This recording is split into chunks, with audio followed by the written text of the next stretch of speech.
Good morning students. আজ অনেকদিন পরে আবার একটা গ্রামার পোর্শন নিয়ে এসেছি। লাস্ট যে গ্রামার পোর্শনে আমরা আলোচনা শুরু করছিলাম বা করেছিলাম সেটা ন্যারেশন চেঞ্জের উপরে ছিল। আমরা এখন ন্যারেশন চেঞ্জ থেকে অন্য একটা ডিপার্টমেন্টে যাচ্ছি। এর আগের ডিপার্টমেন্টে জেনারেলি এটাকে আগেই করানো হয়, সেটা হচ্ছে ভয়েস চেঞ্জের ডিপার্টমেন্ট। আমরা একেবারে গ্রাসরুট লেভেল থেকে শুরু করতে পারছি না, তার কারণ আমাদের টপিকগুলোকে এমনভাবে করতে হবে যাতে আমাদের এই বছরের যারা ক্লাস 9-এ আছে, 8-এ আছে, 10-এ আছে, তাদের সিলেবাসগুলোকে আমরা যাতে শেষ করতে পারি এই বছর, অর্থাৎ 2020। তো তাদের সম্ভবত টেন্স নিয়ে আলোচনা অলরেডি স্কুলে নিজেদের স্কুলে এখনও পর্যন্ত হয়ে গেছে এবং সবাই মোটামুটি টেন্সের উপরে একটা আইডিয়া সবার তৈরি হয়ে গেছে। যে কারণের জন্য আমরা টেন্সের পরে পার্টস অফ স্পিচ নিয়ে কথা বলেছি, টেন্সের পরে ন্যারেশন চেঞ্জ নিয়ে কথা বলেছি। এখন একটা কথা বলতে যাচ্ছি, সেটা হচ্ছে ভয়েস চেঞ্জ নিয়ে। তো আজকের ভিডিওটা আমরা শুরু করতে যাচ্ছি ভয়েস চেঞ্জের পার্টটা। যদিও একটা ভিডিওতে আমি এটা শেষ করবো না বা করতে পারবও না, আমরা একই রকমভাবে যেরকম ন্যারেশন চেঞ্জের ক্ষেত্রে স্টেপ বাই স্টেপ গিয়েছিলাম, ঠিক একই পদ্ধতিতে আমরা ভয়েস চেঞ্জের ক্ষেত্রেও স্টেপ বাই স্টেপ যাব। অর্থাৎ আমরা টেন্সগত নিয়মের পরিবর্তন দেখব, তারপরে একটা ইন্ট্রোডাকশান দেব, তারপরে বিভিন্ন রকমের যে সেন্টেন্সের প্যাটার্ন আছে সেই প্যাটার্নগুলোর উপরে একটা একটা করে বাক্য ধরে ধরে তাদের ভয়েস চেঞ্জ করতে করতে যাব। এনিওয়েজ, তো আমরা আজকে শুরু করতে যাচ্ছি ভয়েস চেঞ্জ, তার ইন্ট্রোডাক্টরি পার্ট। এবার ভয়েস চেঞ্জ কথাটার মানে কি? গলার স্বরের পরিবর্তন? না, তা কিন্তু না। আসলে ভয়েস চেঞ্জ হচ্ছে এক ধরনের ট্রান্সফরমেশন অফ সেন্টেন্সেস, অর্থাৎ বাক্যের পরিবর্তন। আমি হয়তো যে কোনো গ্রামার পোর্শনের আলোচনা শুরু করার সময় একটা কথা বলি যে আমাদের ইংরেজি যে স্ট্রাকচার বা যে কোনো ল্যাঙ্গুয়েজের ক্ষেত্রে যেটা প্রযোজ্য, বিশেষ করে আমরা ইংরেজির জন্য কথাটা বলছি, ইংরেজির এই স্ট্রাকচারটা, ইংরেজির প্যাটার্ন, সেন্টেন্সের স্ট্রাকচার প্যাটার্নটা বা ইংরেজি ল্যাঙ্গুয়েজটা গ্রামারের 5টা পিলারের উপরে দাঁড় করা। 1 নম্বর হচ্ছে টেন্স, 2 নম্বর হচ্ছে পার্টস অফ স্পিচ, 3 নম্বর হচ্ছে ভয়েস, 4 নম্বর হচ্ছে ন্যারেশন, আর 5 নম্বর হচ্ছে ট্রান্সফরমেশন অফ সেন্টেন্সেস। আমি যখন জেনারেলি ক্লাসের মধ্যে ইংলিশ গ্রামার নিয়ে কথা বলি তখন এই 5টা পিলারের কথা বলি, এবং এই 5টা পিলারকে আমরা পর করতে করতে যাই, শেখানো শিখতে যাই। এক্ষেত্রে আমাদের ভিডিও করার ক্ষেত্রে আমরা ওলট পালট করে করছি ঠিকই, কিন্তু যখন আমাদের টোটাল গ্রামার পোর্শনের ভিডিও কমপ্লিট হয়ে যাবে আপলোড করা, তখন তোমরা যদি চাও স্টেপ বাই স্টেপ করতে করতে যেও, তাহলে তুমি একটা লিঙ্ক খুঁজে পাবে যেখানে এই ভিডিওগুলোর সঙ্গে আগের ভিডিওর যে কানেকশান তুমি ঠিক বুঝতে পারবে, তোমরা ঠিক বুঝতে পারবে। তো এই মুহূর্তে আমরা ভয়েস চেঞ্জের যে কথা বলতে যাচ্ছিলাম, 5টা পিলারের কথা বলছিলাম, সেই 5টা পিলারের ক্ষেত্রে আমি যদিও বা বলি যে ইংরেজি ল্যাঙ্গুয়েজটা 5টা পিলারের উপরে গঠিত, আসলে এই 5টা পিলারের জায়গায় ইংরেজি ল্যাঙ্গুয়েজটা দাঁড়িয়ে আছে মূলত 3টা পিলারের উপর। পিলারগুলো কী কী? প্রথমটা টেন্স, যেরকম 5টার ক্ষেত্রে ছিল এটার ক্ষেত্রেও তাই। 2 নম্বরটা পার্টস অফ স্পিচ, সেটাও একই। 3 নম্বরটা হচ্ছে ট্রান্সফরমেশন অফ সেন্টেন্সেস, অর্থাৎ বাক্যের পরিবর্তন। মানে যে কোনো রকমের পরিবর্তনের ঘটনা যদি আমি বাক্যের মধ্যে দেখতে পাই, তাহলে পরেই সেটা কী হয়ে যাবে? ট্রান্সফরমেশন অফ সেন্টেন্সেসের মধ্যে পড়বে। তাহলে এই 3টের থেকে 5টাতে চেঞ্জ হলো কেন? কেন চেঞ্জ করেছি? তার কারণ জেনারেলি এই ট্রান্সফরমেশন অফ সেন্টেন্সেসের মধ্যে ভয়েস আর ন্যারেশনকে রাখা থাকে না। আমাদের গ্রামার বইগুলোর চ্যাপ্টারগুলোর মধ্যে খোঁজ করলে দেখা যাবে যে ওই চ্যাপ্টারগুলোতে ভয়েসের জন্য আলাদা একটা চ্যাপ্টার রাখা আছে, ন্যারেশনের জন্য একটা আলাদা চ্যাপ্টার রাখা আছে, আর ট্রান্সফরমেশন অফ সেন্টেন্সেসের জন্য আলাদা একটা চ্যাপ্টার রাখা আছে। এই যে চ্যাপ্টার ওয়াইজ যে ভাগ, এটা করার উদ্দেশ্যটা বা কারণটা হচ্ছে একটাই, সেটা কি?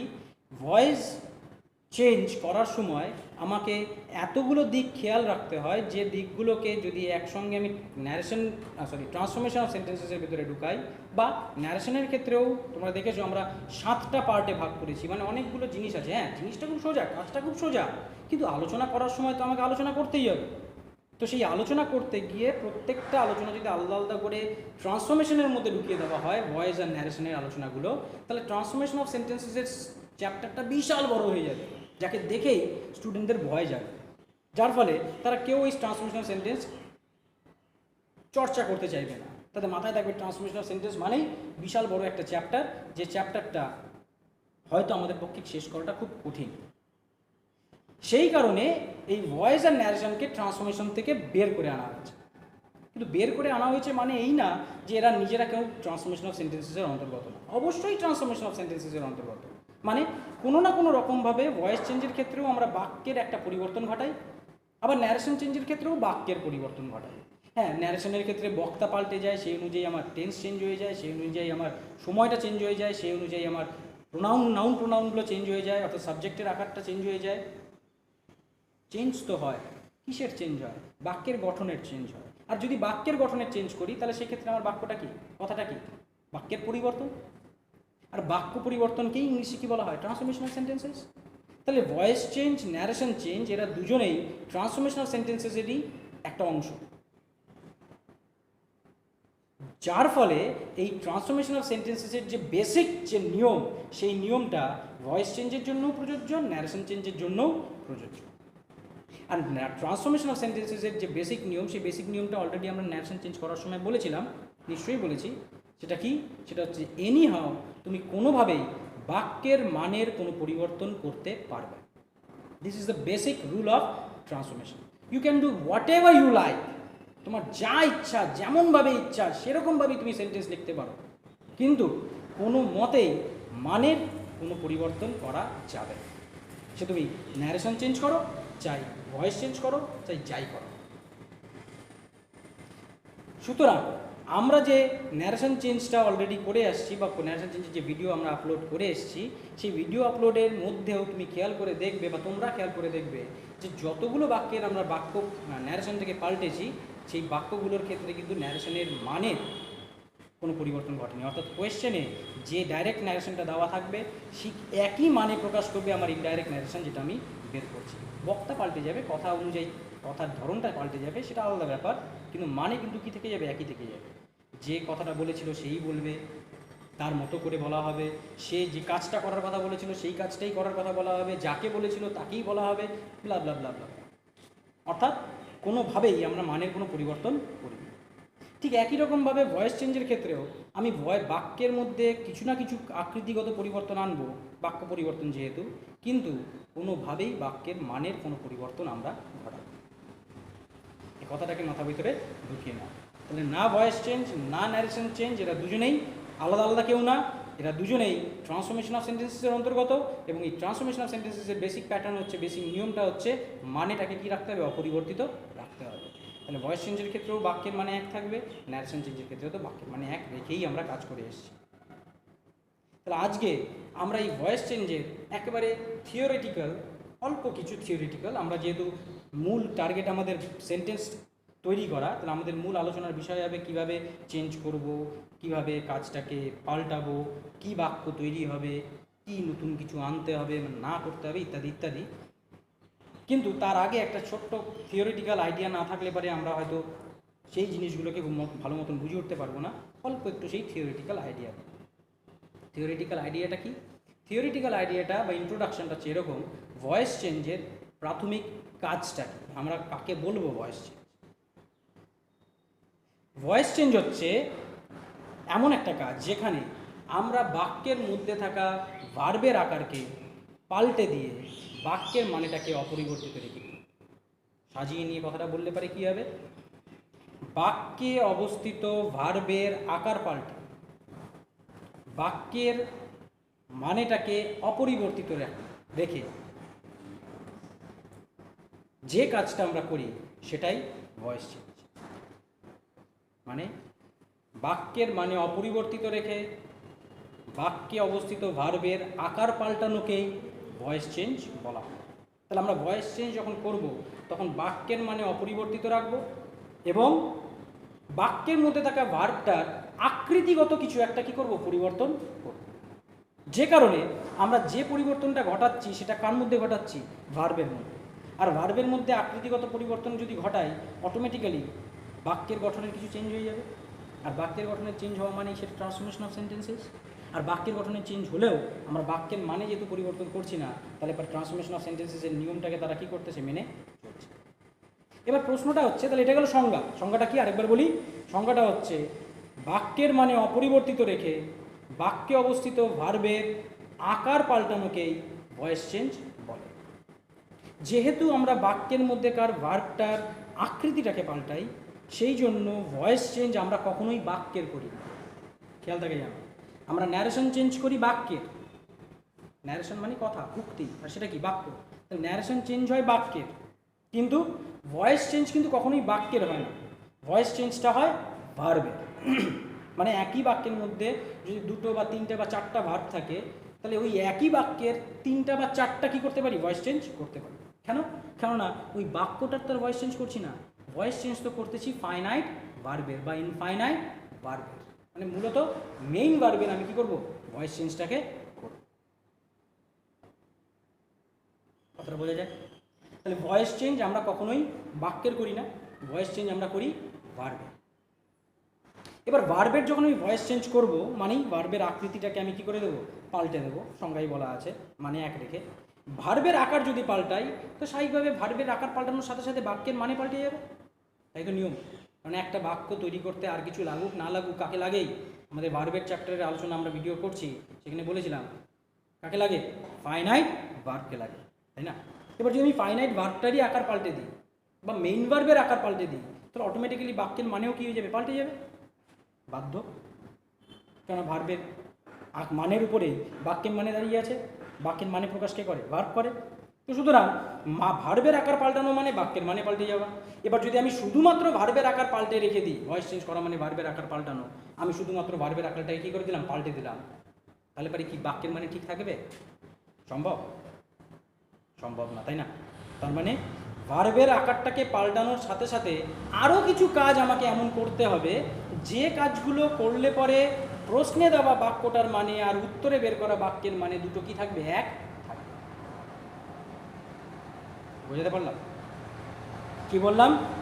এক মিনিট। বললাম একটা বাক্যের মানে প্রকাশ করে তার ভার্ব। আমি যদি ভার্বের আকারটাকে পাল্টে দিই, অটোমেটিক্যালি বাক্যের মানেও পাল্টে যাবে। কেন?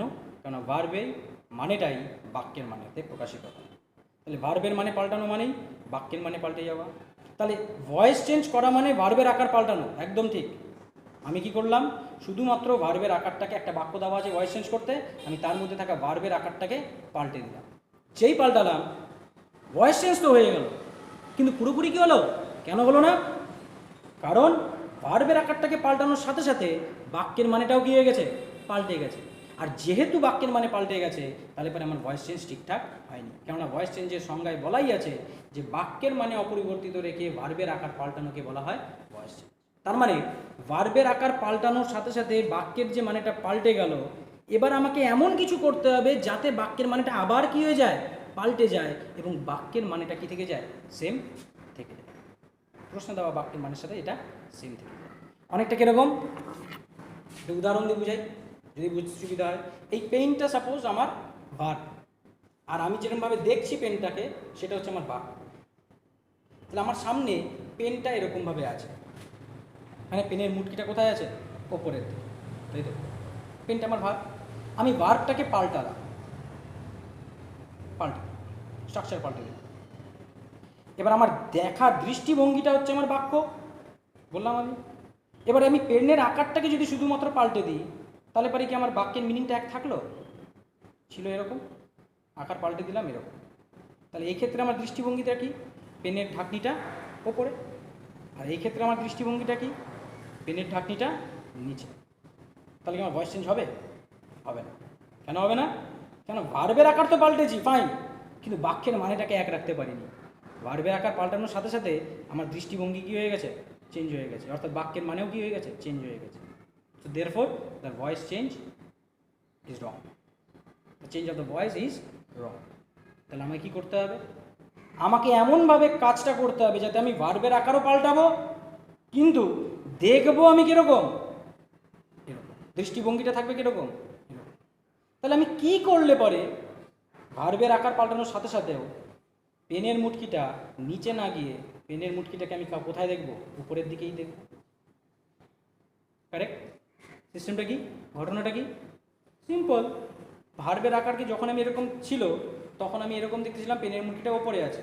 এবার আমি ভার্বের আকারটাকে পাল্টে দিলাম, তাহলে এবার আমি নিজেও পাল্টে যাই, মাথা নিচে পা উপরে করে দিই, ঝুলতে শুরু করি। অটোমেটিক্যালি ভার্বের আকার তো এরকম চেঞ্জ হয়ে গেছে, তা সত্ত্বেও আমি কি দেখবো, পেনের মুটকিটা কোন দিকে, ওপরের দিকে দেখবো। তখন এটা আমার উপর হয়ে যাবে, মাথাটা এদিকে থাকবে, পাটা উপর দিকে থাকবে। তাহলে অটোমেটিক আমি এটাকে কী দেখবো, পেনের মুটকিটা উপরের দিকে আছে। তার মানে শুধুমাত্র ভার্বের আকার পাল্টালে পরেই আমার ভয়েস চেঞ্জ করা হয় না, এটাই মূল কাজ। কিন্তু যাতে বাক্যের মানেটাকে এক রেখে দেওয়া যায় তার জন্য আমার ভার্বের আকার পাল্টানোর সাথে সাথে আরও কিছু কাজ করণীয় আছে। কি সেই কাজ সেটা জানতে হবে। কথাটা আমার বোঝাতে পেরেছি আশা করি। যদি অসুবিধা থাকে জিজ্ঞেস করো, আলোচনা করো, কমেন্টস করো, আমি অবশ্যই আলোচনা করব। তাহলে কী সেই কাজ? কাজটা হচ্ছে আমাকে যখনই একটা বাক্য দেওয়া হবে সেই কাজের বর্ণনা করার জন্য আমাকে জানতে হবে ভয়েস কত রকমভাবে চেঞ্জ করা যায়। আমাদের কাছে প্রধানত ভয়েসের দুটো পার্ট, একটা হচ্ছে অ্যাক্টিভ ভয়েস, আরেকটা হচ্ছে প্যাসিভ ভয়েস। প্রধানত এই দুটো ভাগে আমরা ভয়েসকে দেখতে পাই, একটা অ্যাক্টিভ আরেকটা কি প্যাসিভ। অ্যাক্টিভ আর প্যাসিভের মিনিংগত দিক দিয়ে যদি বিচার করতে যাও তাহলে পরে সেক্ষেত্রে তোমার বুঝতে পারাটা একটু কঠিন হয়ে যাবে। সেটা না করে আমরা এদের ডাইরেক্ট গঠনের দিকে যাব, কিন্তু তার আগে মিনিংয়ের দিকে একটু যাব। কি কথা? অ্যাক্টিভ কথাটার মধ্যে আছে সক্রিয়। অ্যাক্টিভ মানে কি? সক্রিয়। কে সক্রিয় থাকবে? অ্যাক্টিভ ভয়েসের যে বাক্যগুলো থাকবে সেই বাক্যগুলোতে সাবজেক্টটা পুরোপুরি সক্রিয় থাকবে, অর্থাৎ বাক্যটাকে, সাবজেক্ট তো সর্বদাই সক্রিয়, বাক্যের মধ্যে যে কাজ করে সেই তো সাবজেক্ট, আর যে কাজ করে তাকেই তো সক্রিয় বলি, তাই না? তাহলে এটা আবার কেমন কথা, সক্রিয় সাবজেক্ট? কথাটা হচ্ছে এরকম, যখন তোমাকে অ্যাক্টিভ ভয়েসের বাক্য দেওয়া থাকবে তখন তুমি বাক্যটাকে রিডিং করে যদি মানে করো তাহলে দেখবে মনে হবে যেন সাবজেক্টটা নিজের স্বেচ্ছায় কাজটা করছে, তার করতে ভালো লাগে, তার করতে ইচ্ছে হয়েছে, তাকে করতে হবে, সেই জন্য সে কাজটা করেছে। The control is on the subject. Subject control করতেছে বাক্যটা, মিনিংটাকে। কিন্তু যখনই সেই বাক্যটাকে তুমি প্যাসিভে পাল্টাবে তখন সেই কন্ট্রোলটা কেমন করে যেন সাবজেক্টের কাছ থেকে হারিয়ে যায়। কাজ সাবজেক্টই করবে কিন্তু কন্ট্রোলটা তার হাত থেকে হারিয়ে যাবে এবং মনে হবে যেন তাকে বাধ্য করা হয়েছে এই কাজটা করার জন্য, মানে অন্য কেউ তাকে দিয়ে কাজটাকে করাচ্ছে। যখনই এই কন্ট্রোল হারিয়ে যাওয়ার ঘটনাটা ঘটবে তখনই আমরা অ্যাক্টিভ আর প্যাসিভের মধ্যে পার্থক্যটাকে কী করতে পারবো, বুঝতে পারবো। তাহলে এইটুকু মাথায় রাখো। এর পরের যে স্টেপটা সেটা হচ্ছে আমরা কিভাবে এই ভয়েস চেঞ্জটা করব। তাহলে আমাদের কাছে দুটো ভয়েস, একটা অ্যাক্টিভ আর একটা কি প্যাসিভ। তার মানে অ্যাক্টিভটাও ভয়েস, প্যাসিভটাও ভয়েস। অ্যাক্টিভ থেকে প্যাসিভে যাওয়াকেও ভয়েস চেঞ্জ বলে, আবার প্যাসিভ থেকে অ্যাক্টিভে যাওয়াকেও ভয়েস চেঞ্জ বলে। ঠিক কার মতন? সেই ন্যারেশন চেঞ্জের আলোচনা। ডাইরেক্ট থেকে ইনডাইরেক্টে আসাকেও ভয়েস ন্যারেশন চেঞ্জ বলে, আবার ইনডাইরেক্ট থেকে না ডাইরেক্ট ন্যারেশনে যাওয়াটাকেও ন্যারেশন চেঞ্জ বলে। সেম, কোনো চেঞ্জ নাই, কোনো পার্থক্য নেই। তাহলে অ্যাক্টিভ থেকে প্যাসিভে যাওয়াও ভয়েস চেঞ্জ, প্যাসিভ থেকে অ্যাক্টিভে যাওয়াও ভয়েস চেঞ্জ। পরীক্ষায় তোমাকে অ্যাক্টিভ বা ভয়েসের বাক্য দেওয়া থাকতে পারে, তোমাকে বানাতে হবে কিসে? প্যাসিভে। আবার পরীক্ষায় তোমাকে প্যাসিভ ভয়েসের বাক্য দেওয়া থাকতে পারে, বানাতে হবে কিসে? অ্যাক্টিভে, যে কোনো একটা। কিন্তু আমরা শিখব অ্যাক্টিভ থেকে প্যাসিভে যাওয়া। ঠিক যেরকম ডাইরেক্ট ন্যারেশন থেকে ইনডাইরেক্ট ন্যারেশনে যাওয়াটাকে আমরা কী করেছিলাম? প্র্যাকটিস করেছিলাম বা শিখেছিলাম। আর আশা করি যদি সবাই ভালো মতন প্র্যাকটিস করে থাকো, বুঝে যদি থাকো, তাহলে পরে এতদিন পরে যে আমি আবার গ্রামার পোর্শনে এসেছি, এখন তোমাদেরকে ইনডাইরেক্ট ন্যারেশনে যদি বাক্য দেওয়া থাকে তুমি সেই ইনডাইরেক্ট ন্যারেশনের টেন্সগত পরিবর্তন, বক্তার পরিবর্তন করে নিশ্চয়ই ডাইরেক্ট ন্যারেশনটাকে ফর্ম করতে শিখে গেছো, মোটামুটি শিখে গেছো আশা করি। যদি না শিখে থাকো অবশ্যই আবার জানাও, আমি অবশ্যই আবার রিপিট করি ঠিক একই রকমভাবে। তবে আশা আমার যে অভিজ্ঞতা, এতদিন ধরে আমি টিচিং প্রফেশনে আছি, আমার অভিজ্ঞতায় আমি যতজন স্টুডেন্টকে পড়িয়েছি বিগত 12 বছর ধরে, প্রত্যেকেই এই ডাইরেক্ট থেকে ইনডাইরেক্টে যাওয়ার প্র্যাকটিস করতে করতে ইনডাইরেক্ট থেকে ডাইরেক্টে আসার কাজটা অনায়াসে করতে পারে। ঠিক একই রকমভাবেই অ্যাক্টিভ থেকে প্যাসিভে যাওয়াটাকে শিখবো, প্যাসিভ থেকে অ্যাক্টিভে যাওয়াটাকে আমরা শিখবো না, সেটা আমরা নিজেরাই তৈরি করতে পেরে যাব যখন আমাদের চোখ এক্সপিরিয়েন্সড হয়ে যাবে, স্কিলড হয়ে যাবে ততদিন। এবার প্রশ্নটা হচ্ছে আমরা অ্যাক্টিভ থেকে প্যাসিভে আসাটাই কেন শিখছি, প্যাসিভ থেকে অ্যাক্টিভে যাওয়াটা কেন শিখছি না? তার কারণ আমরা টেন্স নিয়ে আলোচনা যখন তোমরা নিজেদের রেসপেক্টিভ স্কুলের মধ্যে বা টিচার্সদের কাছে, স্যারদের, ম্যাডামদের কাছে যারা টেন্স নিয়ে আলোচনা করে এসছো বা পড়ে এসছো, তখন কিন্তু তোমাদেরকে বারে বারে একটা কথা নিশ্চয়ই বলা হয়েছে যে একটা বাক্যকে তৈরি করার জন্য তোমাকে সাবজেক্ট, ভার্ব, অবজেক্ট স্ট্রাকচারে বাক্যটাকে তৈরি করতে হয়। কারণ ইংরেজির বেসিক স্ট্রাকচার হচ্ছে এসবিও। চিন্তা করে দেখো, সাবজেক্ট, ভার্ব, অবজেক্ট।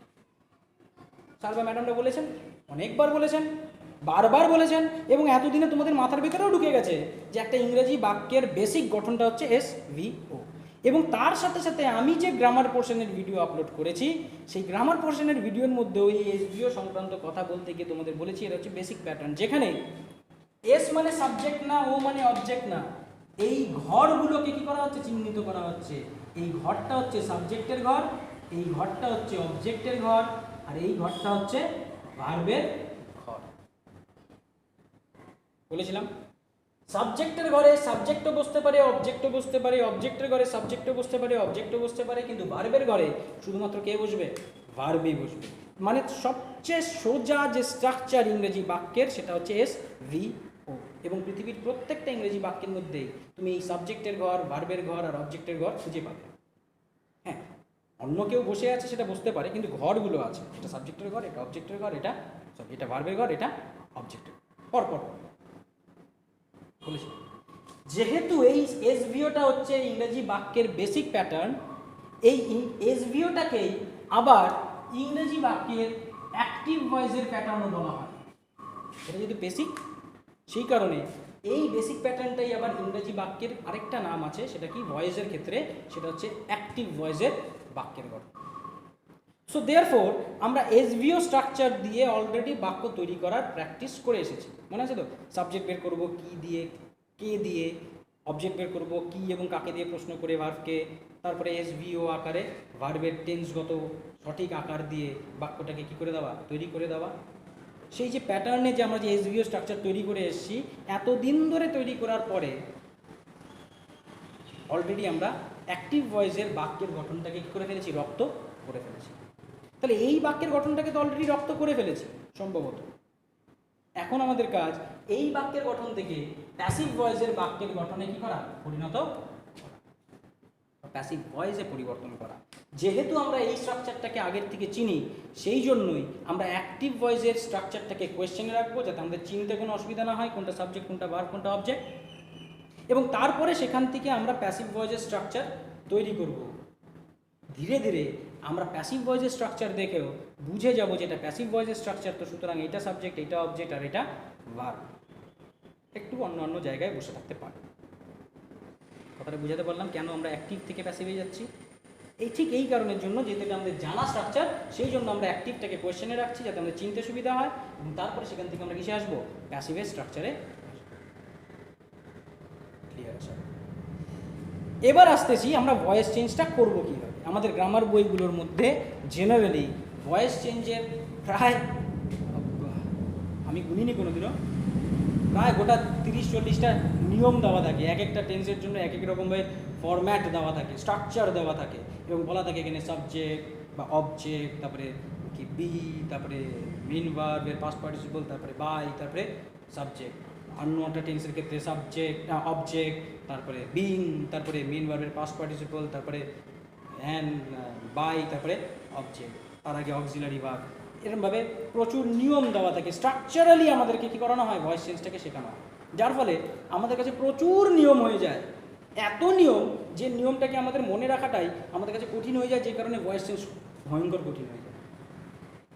বিশ্বাস করো, ট্রাস্ট মি, ভয়েস চেঞ্জের মতন সোজা জিনিস এই পৃথিবীতে কোনো গ্রামার নেই, ইভেন বাংলাতেও নেই। কেন? তার কারণ ভয়েস চেঞ্জ করার জন্য, ইংলিশের ক্ষেত্রে বলছি, ভয়েস চেঞ্জ করার জন্য আমাদের যে প্যাটার্ন বা নিয়ম, সেটা শুধুমাত্র একটা, অনলি ওয়ান সিস্টেম। একটা মাত্র নিয়ম প্রয়োগ করলে পরেই আমরা ভয়েস চেঞ্জ করে ফেলতে পারি। আমি যখন তোমাদের বয়সে ছিলাম, তখন আমাকেও এই পদ্ধতিতে গ্রামার বইয়ের থেকে বিভিন্ন রুলস পড়ে ভয়েস চেঞ্জ করানো হয়েছিল। কিন্তু সেই ভয়েস চেঞ্জ করতে গিয়ে আমি প্রায়ই ভুল করতাম, ভয়ঙ্কর মাত্রায় ভুল করতাম। তারপরে কোনো একজনের সান্নিধ্য আমি পাই, কোনো এক দাদার সান্নিধ্য পাই, নাম শান্তনু ঘোড়াই। তিনি আমাকে একটা বুদ্ধি দিলেন যে এই পদ্ধতিতে কাজটা করে দেখ, তো কিন্তু সোজা লাগবে। সেদিনকার ওই জিনিসটাকে পড়ে, ওই পদ্ধতিটাকে শুনে আমার কাছে মনে হয়েছিল যে বাহ, এত সহজে ভয়েস চেঞ্জ করা যায়, এর চাইতে সহজ কাজ তো পৃথিবীতে দুটো থাকতে পারে না। পরবর্তীতে স্টুডেন্টদেরকে পদ্ধতিটা জানানোর পরে, স্টুডেন্টদের কাছে ক্ল্যারিফিকেশন দিতে গিয়ে আমার কাছে আরও পদ্ধতি সামনে আসে, যে পদ্ধতিতে স্টুডেন্টদের বোঝাতে খুব সুবিধা মনে হয়, আমার মনে হচ্ছে। স্টুডেন্টদের বুঝতে সুবিধা হয় বলে আমার মনে হচ্ছে। আমি তোমাকে সেই পদ্ধতির কথাটাই জানাচ্ছি। এবং সেই ক্ষেত্রে পদ্ধতিটার জন্য বা নিয়মটার জন্য আমাদের একটাই মাত্র নিয়ম, সেটা কি শুনে এসছি, OPPS, ভয়েস আমার শেখা শেষ। নিয়ম একটাই, এবং সেই একটা নিয়ম কি, OPPS, ভয়েস আমার শেখা শেষ। তাহলে বুঝতেই পারছো, এটা কবিতার আকারে ছন্দের আকারে তৈরি করে দিয়েছিল, ঠিক এই কথাটাই আমাকে আমার দাদাটা বলেছিলেন, তো তার কথাটাই তুলে ধরে আমি কথাটা বললাম। এবং এই কথাটাকে শুধুমাত্র যদি মনে রাখতে পারো, তোমার টোটাল ভয়েস চেঞ্জের চ্যাপ্টার ইন আ জিস্ট তোমার হাতের মুঠোর মধ্যে থেকে যাচ্ছে। এই রুলটার মধ্যে কি ঘটনার কথা বলা হয়েছে, আসলে বাদবাকি অংশটুকু তো আমার কবিতার ছন্দ, তো সেই কারণে এই ছন্দটাকে যদি আমি মুছে দিই তাহলে আমার পড়ে থাকে শুধুমাত্র কি, OPPS, যেখানে ও আলাদা কিছু ভয়ঙ্কর বাগভাল্লুক কিছু না, ও হচ্ছে অবজেক্ট। প্রথম পিটা হচ্ছে past participle of the main verb, second পিটা হচ্ছে বাই, না সরি, সেকেন্ড পিটা হচ্ছে প্রেপোজিশন, বাইতে পি কোথায়, প্রেপোজিশন অধিকাংশ ক্ষেত্রে যেটা কি হয়, বাই হয়, মানে চোখ বন্ধ করে প্রায় 90% বাক্যের ক্ষেত্রে তুমি বাই ব্যবহার করতে পারো। কিছু কিছু বাক্য আছে যে ক্ষেত্রে অন্য কোনো প্রিপোজিশনকে ব্যবহার করতে হয়, সেটা তো ব্যতিক্রমের মধ্যে পড়ে যায়, সেটাকে আলাদা করে মনে রাখাই যায়। কিন্তু মেইন যে নিয়ম, প্রায় 90% বাক্যের ক্ষেত্রে প্রিপোজিশনটা কি ব্যবহৃত হবে, বাই প্রিপোজিশন ব্যবহৃত হবে। লাস্টের এসটা হচ্ছে সাবজেক্ট, বুঝতেই পারছো আশা করি। তার মানে OPPS আলাদা কোনো নতুন নিয়ম না, এটা শুধুমাত্র একটা সেন্টেন্স স্ট্রাকচার, যে স্ট্রাকচারের মধ্যে তোমাকে বলা হয়েছে প্রথমে বসবে অবজেক্ট, তারপরে বসবে past participle form of the main verb, তারপরে বসবে প্রিপোজিশন, কোনো একটা প্রিপোজিশন, আর লাস্টে বসবে কে, সাবজেক্ট। আর এই যে স্ট্রাকচারটা, এই স্ট্রাকচারটার জন্য মনে রাখার জন্য আমরা শর্টে বলতেছি OPPS। আর এই স্ট্রাকচারটাই আসলে প্যাসিভ ভয়েসের স্ট্রাকচার। কোন ভয়েসের স্ট্রাকচার, প্যাসিভ ভয়েসের স্ট্রাকচার। অর্থাৎ অ্যাক্টিভ ভয়েসের যে বাক্যগুলো থাকবে তার স্ট্রাকচার হবে SVO। SVO স্ট্রাকচার যদি দেখতে পাও, অর্থাৎ বাক্যটা যদি সাবজেক্ট দিয়ে শুরু হয়ে থাকে তাহলে 100% সেটা SVO স্ট্রাকচারে আছে, মানে সেটা কোন ভয়েসে আছে, অ্যাক্টিভ ভয়েসের স্ট্রাকচারে আছে।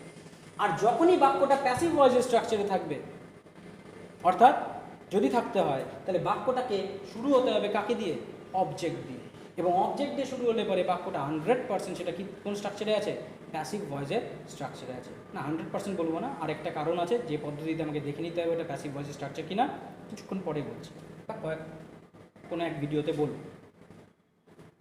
মোট কথা, আমার কাজ হবে, আমাকে অ্যাক্টিভ ভয়েসের বাক্য দেওয়া থাকবে, অর্থাৎ SVO স্ট্রাকচারে বাক্য দেওয়া থাকবে, আমি সিম্পলি বাক্যের স্ট্রাকচারটাকে কোন স্ট্রাকচারে পাল্টাবো, OPPS স্ট্রাকচারে পাল্টাবো।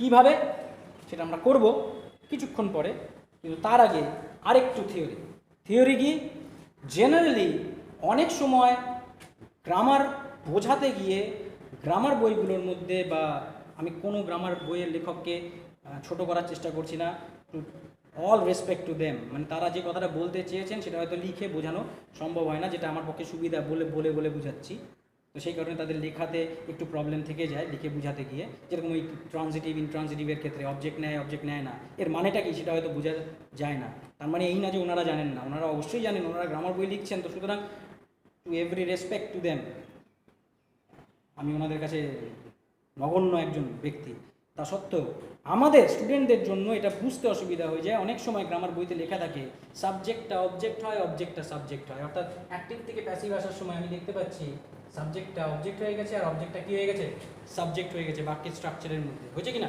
এবং সেই ক্ষেত্রে গ্রামার বইয়ের মধ্যেও অনেক সময় এটা লেখা থাকে অবজেক্টটা সাবজেক্ট হয়, সাবজেক্টটা অবজেক্ট হয়। এটা কিন্তু একদম সঠিক কথা না।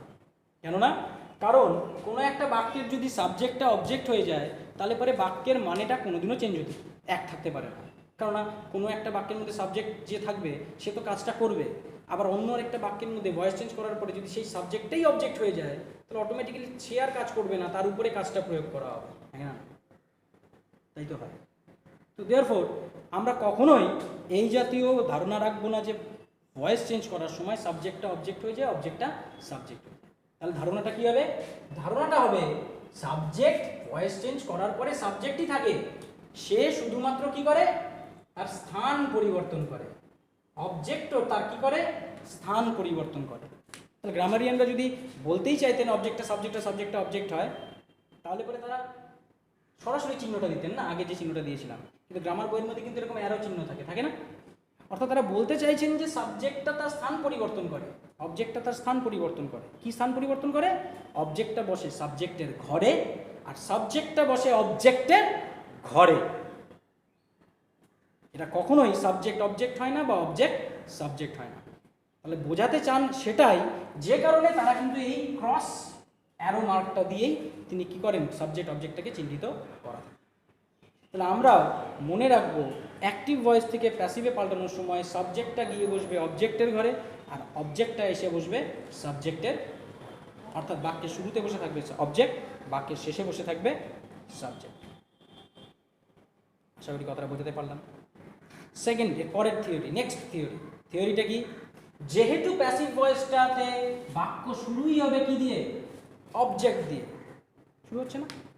অ্যাক্টিভ ভয়েসের সাবজেক্ট বাক্যটা শুরু হতো কি দিয়ে, সাবজেক্ট দিয়ে। এক্ষেত্রে বাক্যটা শুরু হচ্ছে কি দিয়ে, অবজেক্ট দিয়ে।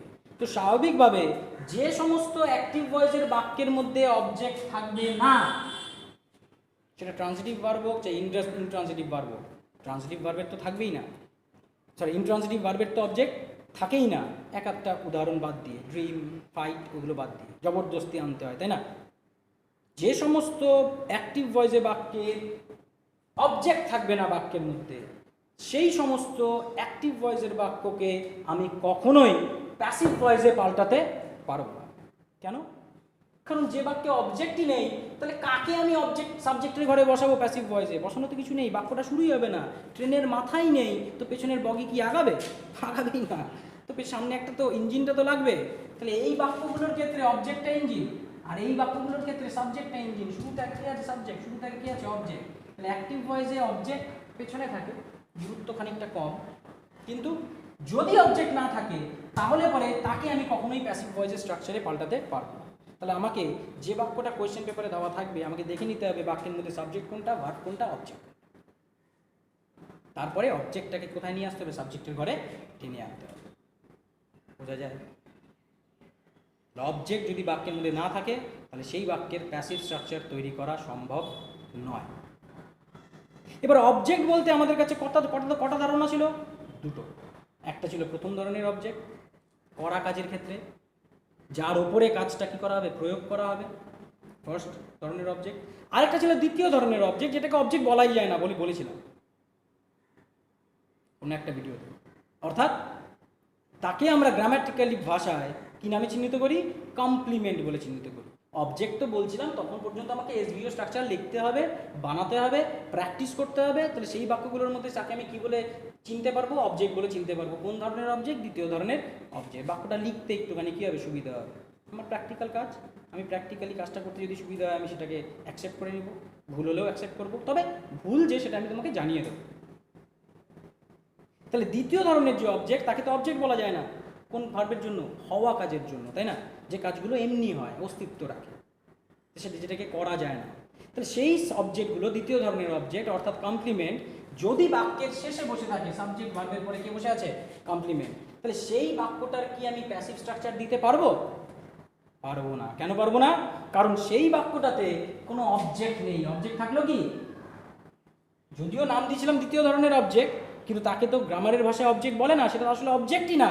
এবং বলেছিলাম প্রথম ধরনের অবজেক্ট যে কাজ করতে পারে, দ্বিতীয় ধরনের অবজেক্ট সেই সমস্ত কাজ করতে পারে না। সেই জন্যই তাকে গ্রামারিয়ানরা অবজেক্ট বলে চিহ্নিত করে না, তাকে কি বলে চিহ্নিত করে? কমপ্লিমেন্ট বলে চিহ্নিত করে। তাহলে যদি কোনো বাক্যে কমপ্লিমেন্ট থাকে, তাহলে তো সেটাকে অবজেক্ট বলে পরিগণিত করা যায় না, যেহেতু আমরা গ্রামার পোর্শনের একটু ম্যাচিওর লেভেলে যাচ্ছি। তাহলে তাকে আর আমি দ্বিতীয় ধরনের অবজেক্ট বলে বিবেচনা করতে পারবো না। তাকে কি বলে বিবেচনা করতে হবে? কমপ্লিমেন্ট। আর যদি কমপ্লিমেন্ট হয়, তাহলে সেটা অবজেক্ট না। আর অবজেক্ট না হলে পরে আমি বাক্যটা কি করতে পারবো না? শুরু করতে পারবো না। We can't start the sentence with a complement. তাহলে বাক্য, কোনো একটা অ্যাক্টিভ সেন্সের বাক্যকে প্যাসিভ স্ট্রাকচারে পাল্টানোর জন্য কমপ্লিমেন্ট থাকলে বাক্যের মধ্যে হবে না। বাক্যের মধ্যে অবজেক্টকে থাকতে হবে, আর অবজেক্ট থাকলে পরেই আমি তাকে প্যাসিভ স্ট্রাকচারে পাল্টাতে পারি। অর্থাৎ প্যাসিভ স্ট্রাকচারে পাল্টানোর জন্য বিশেষভাবে বাক্যের মধ্যে অবজেক্টের উপস্থিতিটা very very very important. Object ছাড়া প্যাসিভ ভয়েসের বাক্য তৈরি করা যায়। বোঝা গেছে আমার কথা? তাহলে আমাদের কাছে জিস্টে কথাগুলো কি কি? ভয়েস দুই রকমের, প্রধানত দুই রকমের, একটা অ্যাক্টিভ আর একটা প্যাসিভ। অ্যাক্টিভের স্ট্রাকচার এসভিও, প্যাসিভের স্ট্রাকচার ওপিপিএস। আমাদের ভয়েস চেঞ্জ করার একমাত্র নিয়ম ওপিপিএস, ভয়েস আমার শেখা শেষ। যখন আমি প্যাসিভ ভয়েসে পাল্টাবো, অ্যাক্টিভ থেকে প্যাসিভে পাল্টাবো, সেই সময় অ্যাক্টিভ ভয়েসের সাবজেক্ট চলে যাবে প্যাসিভ ভয়েসের অবজেক্টের ঘরে, আর অ্যাক্টিভ ভয়েসের অবজেক্টটা চলে আসবে প্যাসিভ ভয়েসের সাবজেক্টের ঘরে। অর্থাৎ এরা একে অপরের স্থান পরিবর্তন করবে। এবং তার সাথে সাথে ভেতরে ভার্বের পাস্ট পার্টিসিপল ফর্মকে ব্যবহার করতে হবে। আমরা গ্রামার পোর্শন চর্চার মাঝ বরাবর পার্টস অফ স্পিচের কোনো একটা ভিডিওতে আলোচনার মধ্যে বলেছিলাম যে একমাত্র জিনিস যেটা আমাকে মুখস্থ করতে হবে সেটা হচ্ছে ভার্বের ফর্মস। এবং আমাদের কাছে ভার্বের কতগুলো ফর্ম? বইয়ের মধ্যে থাকে 4টে। Present form, past form, past participle, present participle. আমি আলোচনা করার সময় আরেকটা ফর্মের কথা আলোচনা করি, সেটা হচ্ছে অরিজিনাল ফর্ম। এবং এই অরিজিনাল ফর্মের সাথে টোটাল আমার কাছে ভার্বের এই 5টা ফর্ম ঝরঝরা মুখস্থ লাগবে, কারণ এই ক্ষেত্রে ভার্বের প্রতি ক্ষেত্রে পাস্ট পার্টিসিপল ফর্মকে আমাকে ব্যবহার করতে হবে, কারণ প্যাসিভ ভয়েসের স্ট্রাকচারেই পাস্ট পার্টিসিপলের স্ট্রাকচারটা ব্যবহার করতে হবে। তাহলে এতটুকু পর্যন্ত আমার আলোচনা আশা করি তোমাদের কাছে ক্লিয়ার যে বাক্যের মধ্যে অবজেক্ট থাকা প্রয়োজন প্যাসিভে বানানোর জন্য। আমরা অ্যাক্টিভ ভয়েসের বাক্য থেকে প্যাসিভে যাওয়া শুরু করব, কারণ অ্যাক্টিভ ভয়েসের স্ট্রাকচারটাকে আমরা চিনি সেই জন্য। আর ভয়েস দুই রকমের, একটা অ্যাক্টিভ আর একটা প্যাসিভ। তৃতীয়, ভয়েস চেঞ্জ করার সময়, the most important, voice change করার সময় আমরা প্রতি ক্ষেত্রে প্রথম থেকে শুরু করে শেষ পর্যন্ত প্রতি ক্ষেত্রে একটাই নিয়ম প্রয়োগ করব। ভয়েস চেঞ্জ করার জন্য কটা নিয়ম? একটাই নিয়ম। সেই নিয়মটা কি? ওপিপিএস। এটা ছাড়া আর অন্য কোনো নিয়ম আমি প্রয়োগ করব না। আশা করি আমার কথাটা বোঝা সম্ভব হয়েছে। প্রথম যে জিনিসটা, তো আমরা শুরু করতে যাচ্ছি আমাদের প্র্যাকটিক্যাল কাজ, যেখানে তোমরা দেখতে পাচ্ছ বাঁ দিকে আমি অলরেডি সাবজেক্ট ভার্ব অবজেক্টে স্ট্রাকচারে 12টা টেন্সের 12টা বাক্য লিখেছি।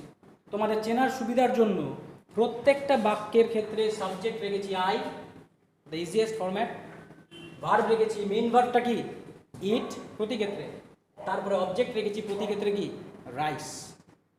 ফার্স্ট সেন্টেন্সটা ছিল আই ইট রাইস। সেকেন্ড বাক্যটা I am eating rice, I have eaten rice, I have been eating rice. খেয়াল করে দেখো, আমরা টেন্সের পারফেক্ট সিকোয়েন্সে বাক্যগুলোকে লিখে গেছি। অর্থাৎ প্রথমে প্রেজেন্টের 4টা tense, present indefinite, present continuous, present perfect, present perfect continuous, past indefinite, past continuous, past perfect, past perfect continuous, future indefinite, future continuous, future perfect, future perfect continuous. পরপর আমরা লিখে গেছি। এই বাক্যগুলোকে যেরকম লিখছি তাতে আমি স্ট্রাকচার দেখতেছি এস ভি ও। বাক্যের শুরুতেই বসে আছে আই, আমি আই ইট রাইস মানে আমি ভাত খাই, অর্থাৎ খাওয়া কাজটা আমি করি। আমি তার মানে বাক্যের সাবজেক্ট, আমি মানে আই সাবজেক্ট, তার মানে বাক্যটা শুরু হয়েছে কি দিয়ে? সাবজেক্ট দিয়ে। সাবজেক্ট দিয়ে বাক্য শুরু মানেই সেটা কি? অ্যাক্টিভ ভয়েসের বাক্য। এর সাথে সাথে অ্যাক্টিভ ভয়েসের বাক্য চেনার জন্য দেখে নিব যে বাক্যের শুরুতে সাবজেক্ট আছে কিনা। আর 2, বাক্যের যে ভার্বের প্যাটার্ন সেটা আমার 12টা টেন্সের ভার্বের প্যাটার্নের সাথে ম্যাচ করছে কিনা। অর্থাৎ প্রেজেন্ট ইনডেফিনিট টেন্সের ভার্বের pattern, present continuous, present perfect continuous, এই করতে করতে 12টা যে টেন্সের প্যাটার্ন আছে ভার্বের, সেই ভার্বের প্যাটার্নের সাথে আমার টেন্সের প্যাটার্নের সাথে আমার ভার্বের আকারগুলো ম্যাচ করছে নাকি করছে না। যদি দেখি 12টা টেন্সের কোনো একটা আকৃতিতে বাক্যের মধ্যে ভার্ব থাকে, তাহলে 100% সেটা প্যাসিভ ভয়েসের না, অ্যাক্টিভ ভয়েসের বাক্য। এবং অটোমেটিক্যালি আমি দেখতে পাবো এর সামনে যে বসে থাকবে সে হবে আমার বাক্যের সাবজেক্ট। তাহলে সাবজেক্ট দেখে আমি বা অবজেক্ট দেখে আমি অ্যাক্টিভ প্যাসিভ ভয়েস চিনব না। আমরা ভয়েস চেঞ্জ যখন করি, কিছুক্ষণ আগেই বললাম, কার ভয়েস চেঞ্জ হয়? ভার্বের ভয়েস চেঞ্জ হয়, বাক্যের না। তাহলে আমি অ্যাক্টিভ ভয়েসের বাক্য নাকি প্যাসিভ ভয়েসের বাক্য এটা চেনার জন্য কার দিকে তাকাবো? ভার্বের দিকে তাকাবো। ভার্বটাকে দেখে আমাকে বের করে নিতে হবে কোনটা ভার্ব, কতখানি অংশ ভার্ব। দেখো আমি মার্ক করছি, এই পুরোটাই বাক্যের ভার্ব, তাই না? এর মধ্যে ইট হচ্ছে মেইন ভার্ব, আর বাদ বাকিগুলো কি অক্সিলারি ভার্ব। এটা শ্যাল বা উইল, এটা হ্যাভ, এটা বি ভার্ব, প্রত্যেকটাই কি অক্সিলারি ভার্ব। তো সুতরাং এই টোটাল বাক্যের মধ্যে ভার্বের অংশটাকে আলাদা করব, করে নিয়ে আমি দেখব এই যে স্ট্রাকচারটা, এটা কি আমার 12টা টেন্সের কোনো একটা স্ট্রাকচারের মধ্যে একটা নাকি না। যেই আমি দেখলাম এটা 12টা টেন্সের স্ট্রাকচারের কোনো একটা স্ট্রাকচার, সঙ্গে সঙ্গে বলবো যে এই বাক্যটা অ্যাক্টিভ ভয়েসের বাক্য, এবং এর সামনে যে বসে আছে সে 100% কী হবে, সাবজেক্ট। যদি প্রুফ করতে চাই তাহলে ভার্বটাকে কে দিয়ে প্রশ্ন করবো, দেখবো আমি উত্তর হিসেবে কোনটা পাচ্ছি, সামনে যে শব্দটা বসে আছে তাকেই পাচ্ছি। দ্বিতীয় কথা এই বাক্যগুলো সম্পর্কে, সেটা হচ্ছে খেয়াল করে দেখো, আমরা পারফেক্ট কন্টিনিউয়াস টেন্সের ক্ষেত্রে পেছনের ফর, ফ্রম, সিন্স দিয়ে যে সময়ের অ্যাডিশন করতে হয়, অর্থাৎ পারফেক্ট কন্টিনিউয়াস টেন্সের সময় যোগ না করলে, সময়টাকে ব্যবহার না করলে, কাজটা শুরু হওয়ার সময়টাকে উল্লেখ না করলে পরে সেটা পারফেক্ট কন্টিনিউয়াসের মতো আচরণ করে না। এই যে ধারণাটা, এই ধারণাটাকে আমরা আপাতত কিছুক্ষণের জন্য বাদ রেখেছি। কেন এই সময়টাকে এখানে উল্লেখ করিনি, তার কারণ হচ্ছে সময়টাকে উল্লেখ করলে পরে বাক্যটা অহেতুক কী হয়ে যাবে, লম্বা হয়ে যাবে। আর ওই সময়টা আমার ভয়েস চেঞ্জ করার জন্য কোনো কাজে আসবে না, আমরা যখন করব তখন দেখতে পাবো। তাহলে সময়টা যেখানে বসে আছে তাকে সেখানেই আমি কি করে রাখবো, বাক্যে বসায় রাখবো। অর্থাৎ এখানে যেরকম বাক্যের শেষে ফর, ফ্রম, সিন্স দিয়ে সময়টাকে উল্লেখ করবো, অ্যান্সারেও মানে প্যাসিভ ভয়েস স্ট্রাকচারেও বাক্যের শেষে যায় ফর, ফ্রম, সিন্স দিয়ে সময়টাকে আমি কি করে দেবো, উল্লেখ করে দেবো। তো যে কারণে পারফেক্ট কন্টিনিউয়াস টেন্সের ক্ষেত্রে আমরা কোনো ক্ষেত্রেই সময়ের উল্লেখ করি, জাস্ট সেন্টেন্সটা লেন্দি হয়ে যাবে সেটাকে অ্যাভয়েড করার জন্য, তাহলে আমার দিকে জায়গা কমে যাবে, আমি এদিকে প্যাসিভ স্ট্রাকচারটা লিখব। বোঝা গেছে? কিন্তু আসলে সেন্টেন্স কারেক্ট হবে যদি আমি বলি I have been eating rice for 5 minutes, from morning, since childhood ইত্যাদি। এই জাতীয় কথা যদি আমি ব্যবহার না করি তাহলে পরে সেটাকে সঠিকভাবে পারফেক্ট কন্টিনিউয়াস টেন্সের অন্তর্গত করা যায় না। সেটা প্রেজেন্টেরই বলো, চাই পাস্টেরই বলো, চাই ফিউচারেরই বলো। কিন্তু আমরা সেগুলোকে লিখছি না, কারণ সেন্টেন্সের লেন্থটা অনেকটা বড় হয়ে যাবে, ডান দিকে আর লেখার জায়গা থাকবে না, আমাদের স্ট্রাকচার আমরা এরকমভাবে দেখতে পাবো। থার্ড যে জিনিসটা এই বাক্যগুলোর মধ্যে খেয়াল করার, সেটা কি, আমি আই এর সাবজেক্ট লিখেছি আই, কিন্তু তারপরে ভার্বটা বসানোর সময় শ্যাল বসাইনি, সেখানে কি বসিয়েছি, উইল বসিয়েছি ইচ্ছাকৃতভাবে। হ্যাঁ, ওল্ড ইংলিশে একটা ব্যবস্থা ছিল, একটা সিস্টেম ছিল, আই আর উই এর পরে শ্যাল বসে, আর অন্য অন্য নাউন বা প্রোনাউনের পরে উইল বসে। কিন্তু ওল্ড ইংলিশে সেই পদ্ধতিটাকে ব্যবহার করা হতো এই ব্যবহারে, এই মানে বোঝাতে। কি মানে, আই বা উই এদের পরে ব্যবহৃত শ্যাল বা উইলের পদ্ধতি, বাদ বাকি অন্য অন্য এনি আদার, এনি প্রোনাউন, এরা বাদ দিয়ে এনি প্রোনাউন বা নাউন, এদের পরে ব্যবহৃত হতো শ্যাল বা উইল একটা পদ্ধতিতে। কি পদ্ধতি, দুরকম মানে বিশিষ্ট বাক্যের ব্যবহারের উপর ডিপেন্ড করে শ্যাল আর উইলের ব্যবহারটা ছিল। কি, একটা হচ্ছে সাধারণ কাজ, আরেকটা হচ্ছে অবশ্যই। অর্থাৎ এমন একটা কাজ, সাধারণ কাজ বলতে কি বুঝাচ্ছি, এমন একটা কাজ যে কাজটা ইচ্ছে আছে করব ভবিষ্যতে, কিন্তু ইচ্ছে আছে আবার করতেও পারি নাও করতে পারি, এমন কোনো ব্যাপার না যে করতেই হবে মাস্ট, না এরকম কোনো ব্যাপার নেই। এই জাতীয় মানে বোঝানোর জন্য আই আর উই এর পরে আমরা ব্যবহার করতাম শ্যাল। আর জেনারেলি যখনই আমরা ইংলিশে বাক্য লিখবো, জেনারেলি আমরা ওই এরকম জাতীয়ই কাজের কথা বলবো, যে আমি কালকে স্কুলে যাব, কালকে যদি জ্বর চলে আসে আমি স্কুলে নাও যেতে পারি, তো জেনারেলি আমি কী বসাবো, শ্যালই বসাবো, আই শ্যাল, উই শ্যাল, তাই না? তাহলে শ্যাল আই বা উই এর সাথে যুক্ত হবে ওল্ড ধারণায় যখন একটা সাধারণ মানে বোঝাবে, যে করতেও পারি নাও করতে পারি। কিন্তু যদি অবশ্যই মানে বোঝায়, করবই, আমি স্কুলে যাবই, তখন ওই যাবই মানেটাকে বোঝানোর জন্য আমরা কিন্তু তারপরে কি ব্যবহার করবো, উইল। তাহলে তখন আর I shall go to school বললে পারে আমার মানেটা সঠিকভাবে প্রকাশিত হবে না। সঠিকভাবে মানে প্রকাশ করার জন্য কি করতে হবে, কাজটা করবই বোঝানোর জন্য I will go to school, মানে আমি যা কিছু হয়ে যাক, হাত ভেঙে যাক, পা ভেঙে যাক, মাথা ফেটে যাক, জ্বর চলে আসুক, স্কুলে আমি অবশ্যই আসবো, এনি হাও আসবো। এরকম মানে বোঝানোর জন্য উইল ব্যবহৃত হতো, আর সাধারণ কাজের জন্য ব্যবহৃত হতো শ্যাল, কার পরে, আই এবং উই এর পরে। আর এরা বাদ দিয়ে অন্যান্য প্রোনাউনের ক্ষেত্রে ঠিক উল্টো, সাধারণ কাজের জন্য ব্যবহৃত হতো উইল, আর অবশ্যই বোঝানোর জন্য ব্যবহৃত হতো। অর্থাৎ যদি বলে Ram will go to school, তার মানেটা হবে রাম কালকে স্কুলে যাবে, যেতেও পারে নাও যেতে পারে। কিন্তু যদি বলে Ram shall go to school, মানে রামকে যেতেই হবে, এবং এটা উচিত মানেটাকে ব্যবহার করা হতো। তাহলে অবশ্যই মানেটাকে প্রকাশ করার জন্য ওল্ড ইংলিশে এই শ্যাল আর উইলের মধ্যে একটা পার্থক্য ছিল, যে কারণে এখনও গ্রামার বইয়ের মধ্যে দেখা যায় যে আই আর উইলের পরে শ্যাল বা উইলের মধ্যে শ্যালকে ব্যবহার করতে হয়, এবং এনি প্রোনাউন আই উই বাদে অন্য যে কোনো প্রোনাউন আর নাউনের ক্ষেত্রে উইলকে ব্যবহার করার একটা প্রবণতা দেখতে পাওয়া যায়। কিন্তু আধুনিক ইংলিশে শ্যাল আর উইলকে হয় মোডাল হিসেবে ব্যবহার করা হয়, মোডালে মানে বোঝানোর জন্য, অর এলস জাস্ট ফিউচারের সেন্সটাকে ক্রিয়েট করার জন্য ব্যবহার করা হয়। যে কারণে তুমি আই বা উই এর পরে বা অন্য কোনো প্রোনাউনের পরে বা রামের পরে শ্যালকেও বসাতে পারো, উইলকেও বসাতে পারো। It's not a big factor, not a big problem আজকের ল্যাঙ্গুয়েজ এর নিরিখে, এখনকার ল্যাঙ্গুয়েজের নিরিখে। তো সুতরাং আমি সেই কারণে ইচ্ছাকৃতভাবে এখানে উইলটাকে ব্যবহার করেছি। তবে তোমাদের যদি অভ্যস্ত থেকে থাকো, তোমার যদি সুবিধা বলে মনে হয়, তোমার চিন্তা করতে সুবিধা মনে হয়, you also can use shall, you may use shall, তুমি তোমার মতন করে চিন্তা করতেই পারো। No hard and fast rule, তুমি শ্যাল ব্যবহার করো, উইল ব্যবহার করো, যেটাতে তোমার সুবিধা মনে হয় তুমি সেরকমভাবেই কাজটা করতে পারো। আমার কাজ তোমাকে জানিয়ে দেওয়া, আমি তোমাকে জানিয়ে রাখলাম, মনে রেখো এই ঘটনাটা। না, এই কয়েকটা জিনিস বাদ দেওয়ার পরে আমরা চলে আসছি আমাদের মূল জায়গায়, যেখানে আমরা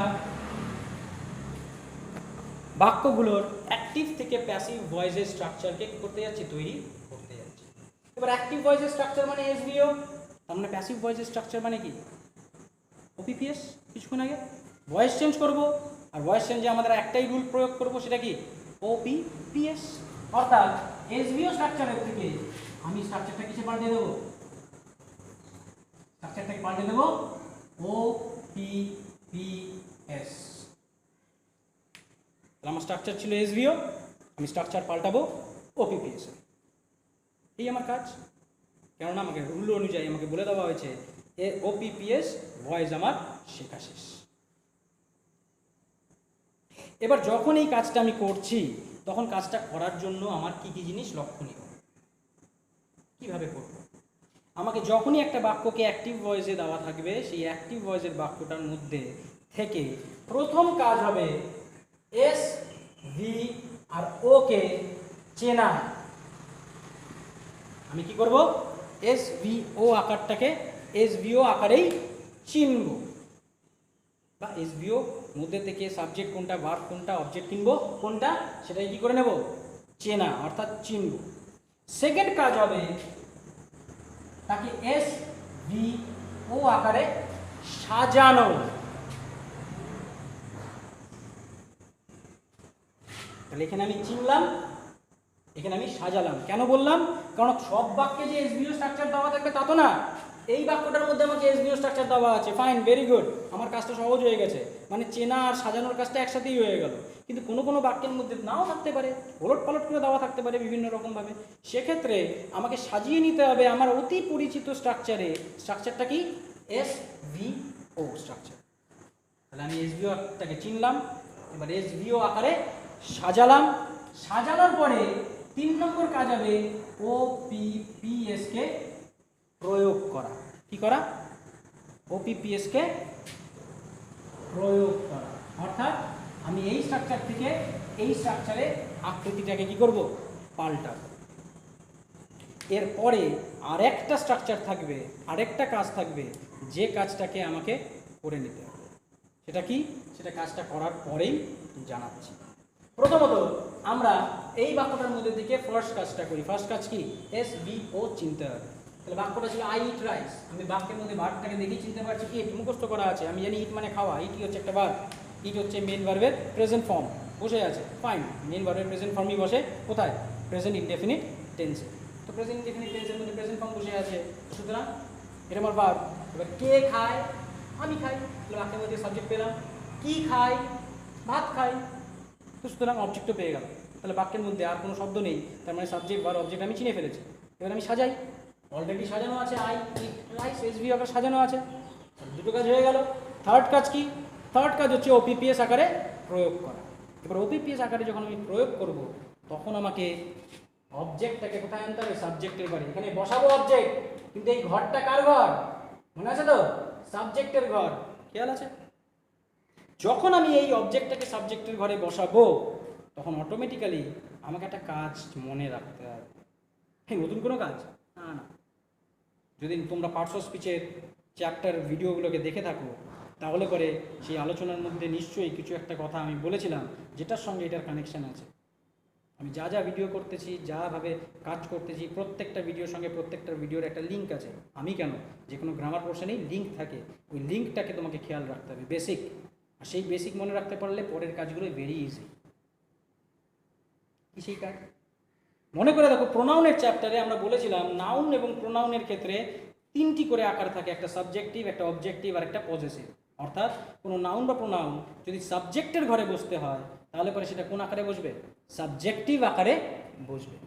কোনো নাউন বা প্রোনাউনকে যদি অবজেক্টের ঘরে বসাতে হয় তাহলে সেই ক্ষেত্রে সেটা কোন ঘরে বসবে? অবজেক্টিভ আকারে বসবে।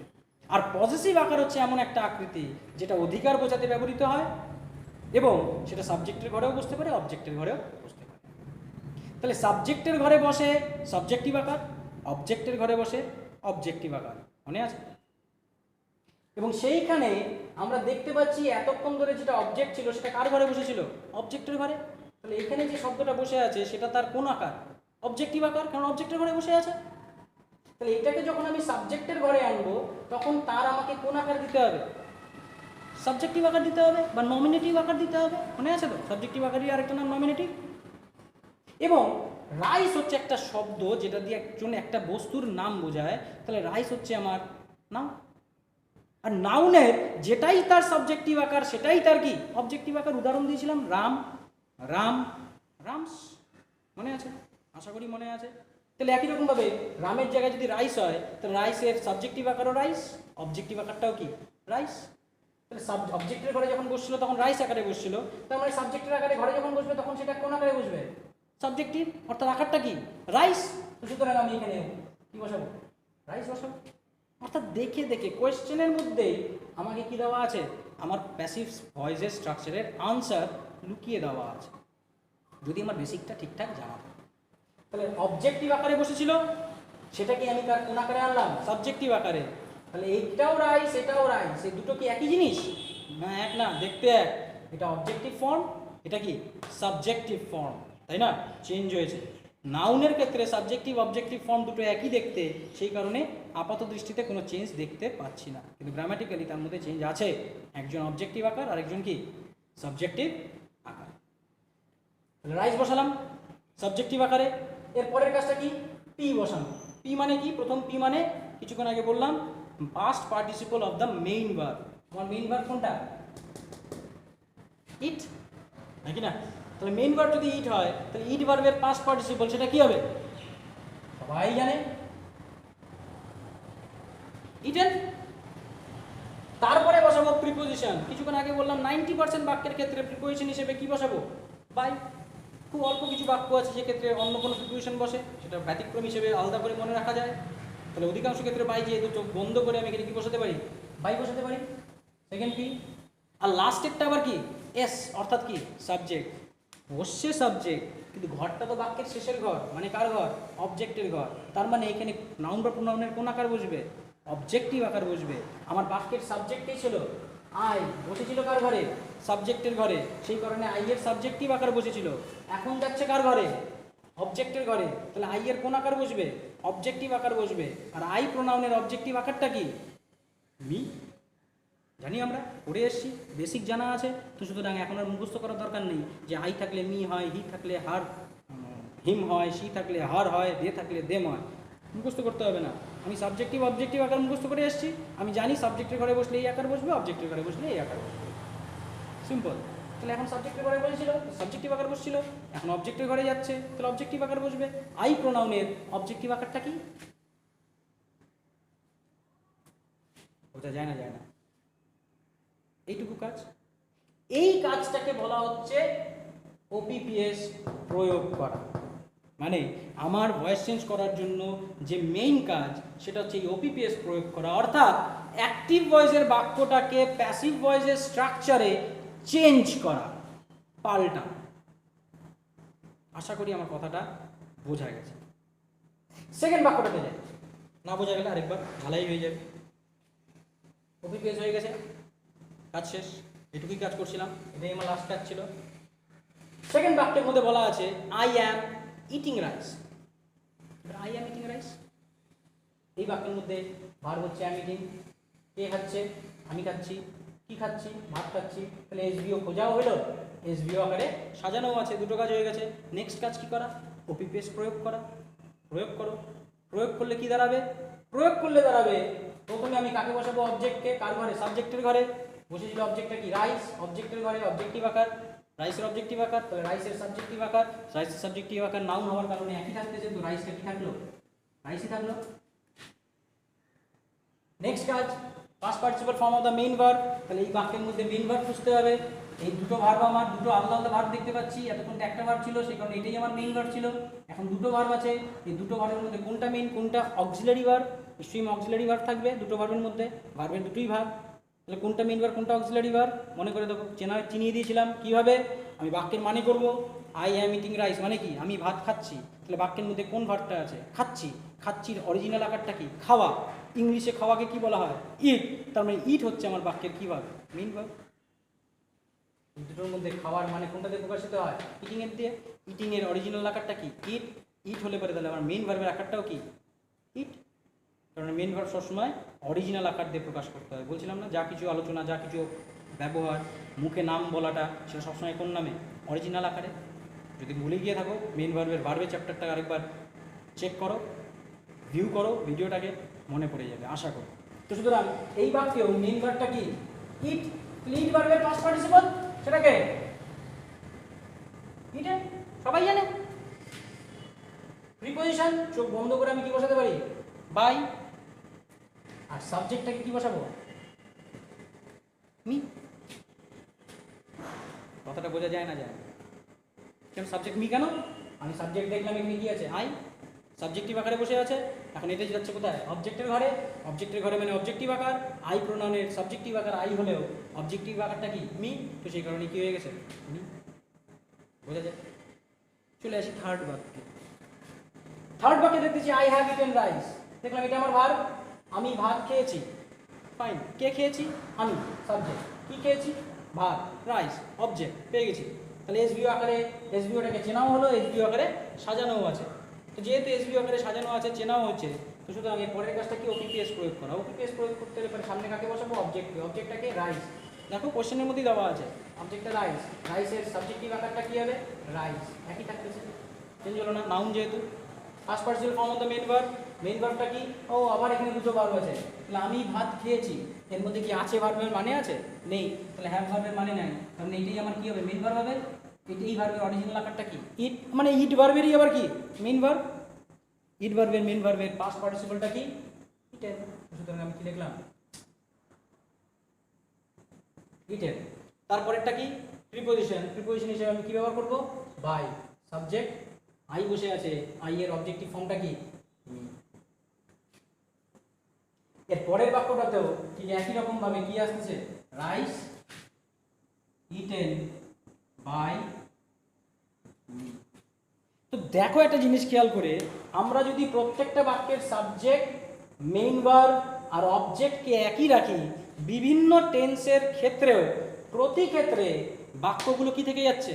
একই থেকে যাচ্ছে, যখন আমরা ওপিপিএসটাকে কি করতেছি? প্রয়োগ করছি। তার মানে আমরা কি এইখানের মধ্যে একটা কাজও নতুন করেছি বা আলাদা করেছি? বিভিন্ন বাক্যের জন্য বিভিন্ন বিভিন্ন নিয়ম প্রয়োগ করেছি? আমি কিন্তু কোনো বিভিন্ন নিয়ম বাক্যের মধ্যে প্রয়োগ করিনি। আমি একটাই নিয়ম প্রয়োগ করেছি, সেটা কি? ওপিপিএস। আর কোনো নিয়ম নেই। তাহলে আমি এই মুহূর্তে তোমাদের শুধুমাত্র এই চারটা বাক্যেরই স্ট্রাকচার দেখাচ্ছি। পরের বাক্যগুলোর স্ট্রাকচার আমি তোমাদের দেখাবো না, তোমরা নিজেরা বাড়িতে এটাকে চর্চা করবে। আমরা এর পরের ভিডিওতে এই পরের বাক্যগুলোকে নিয়ে কথা বলবো। কিন্তু কিন্তু এবার সমস্যাটা অন্য জায়গায়। তাহলে ওই যে 4টা বাক্যের স্ট্রাকচার আমি দেখাবো, প্যাসিভ স্ট্রাকচার আমি দেখাবো, সেই 4টা বাক্যের প্যাসিভ স্ট্রাকচার কি কমপ্লিট? কারণ আমার নিয়মে বলছিল ওপিপিএস ভয়েস আমার শেখা শেষ, ওপিপিএস অবধি আমার প্রয়োগ তো হয়ে গেছে, তার মানে ভয়েস চেঞ্জ করা হয়ে গেছে, এটা হওয়া উচিত। হ্যাঁ, তাই হওয়া উচিত, কিন্তু হয়নি। কেন হয়নি? কারণ আমি দেখতে পাচ্ছি শুধু ওপিপিএস প্রয়োগ করার পরে, এটা কমন সেন্সে দেখতে পাচ্ছি ওপিপিএস প্রয়োগ করার পরে আমার কিন্তু প্রত্যেকটা বাক্যই একই হয়ে গেছে। Rice eaten by me, rice eaten by me, rice eaten by me, rice eaten by me. এখানে প্রত্যেকটা বাক্য ছিল আলাদা অ্যাক্টিভ ভয়েসে, এখানে প্রত্যেকটা বাক্য হয়ে গেছে এক। প্রত্যেকটা বাক্যের ভার্বের আকার আলাদা থাকার কারণে প্রত্যেকটা বাক্যের মানে আলাদা ছিল। তার মানে এই বাক্যগুলোরও প্রত্যেকটার মানে আলাদা হবে, কিন্তু স্ট্রাকচার এক।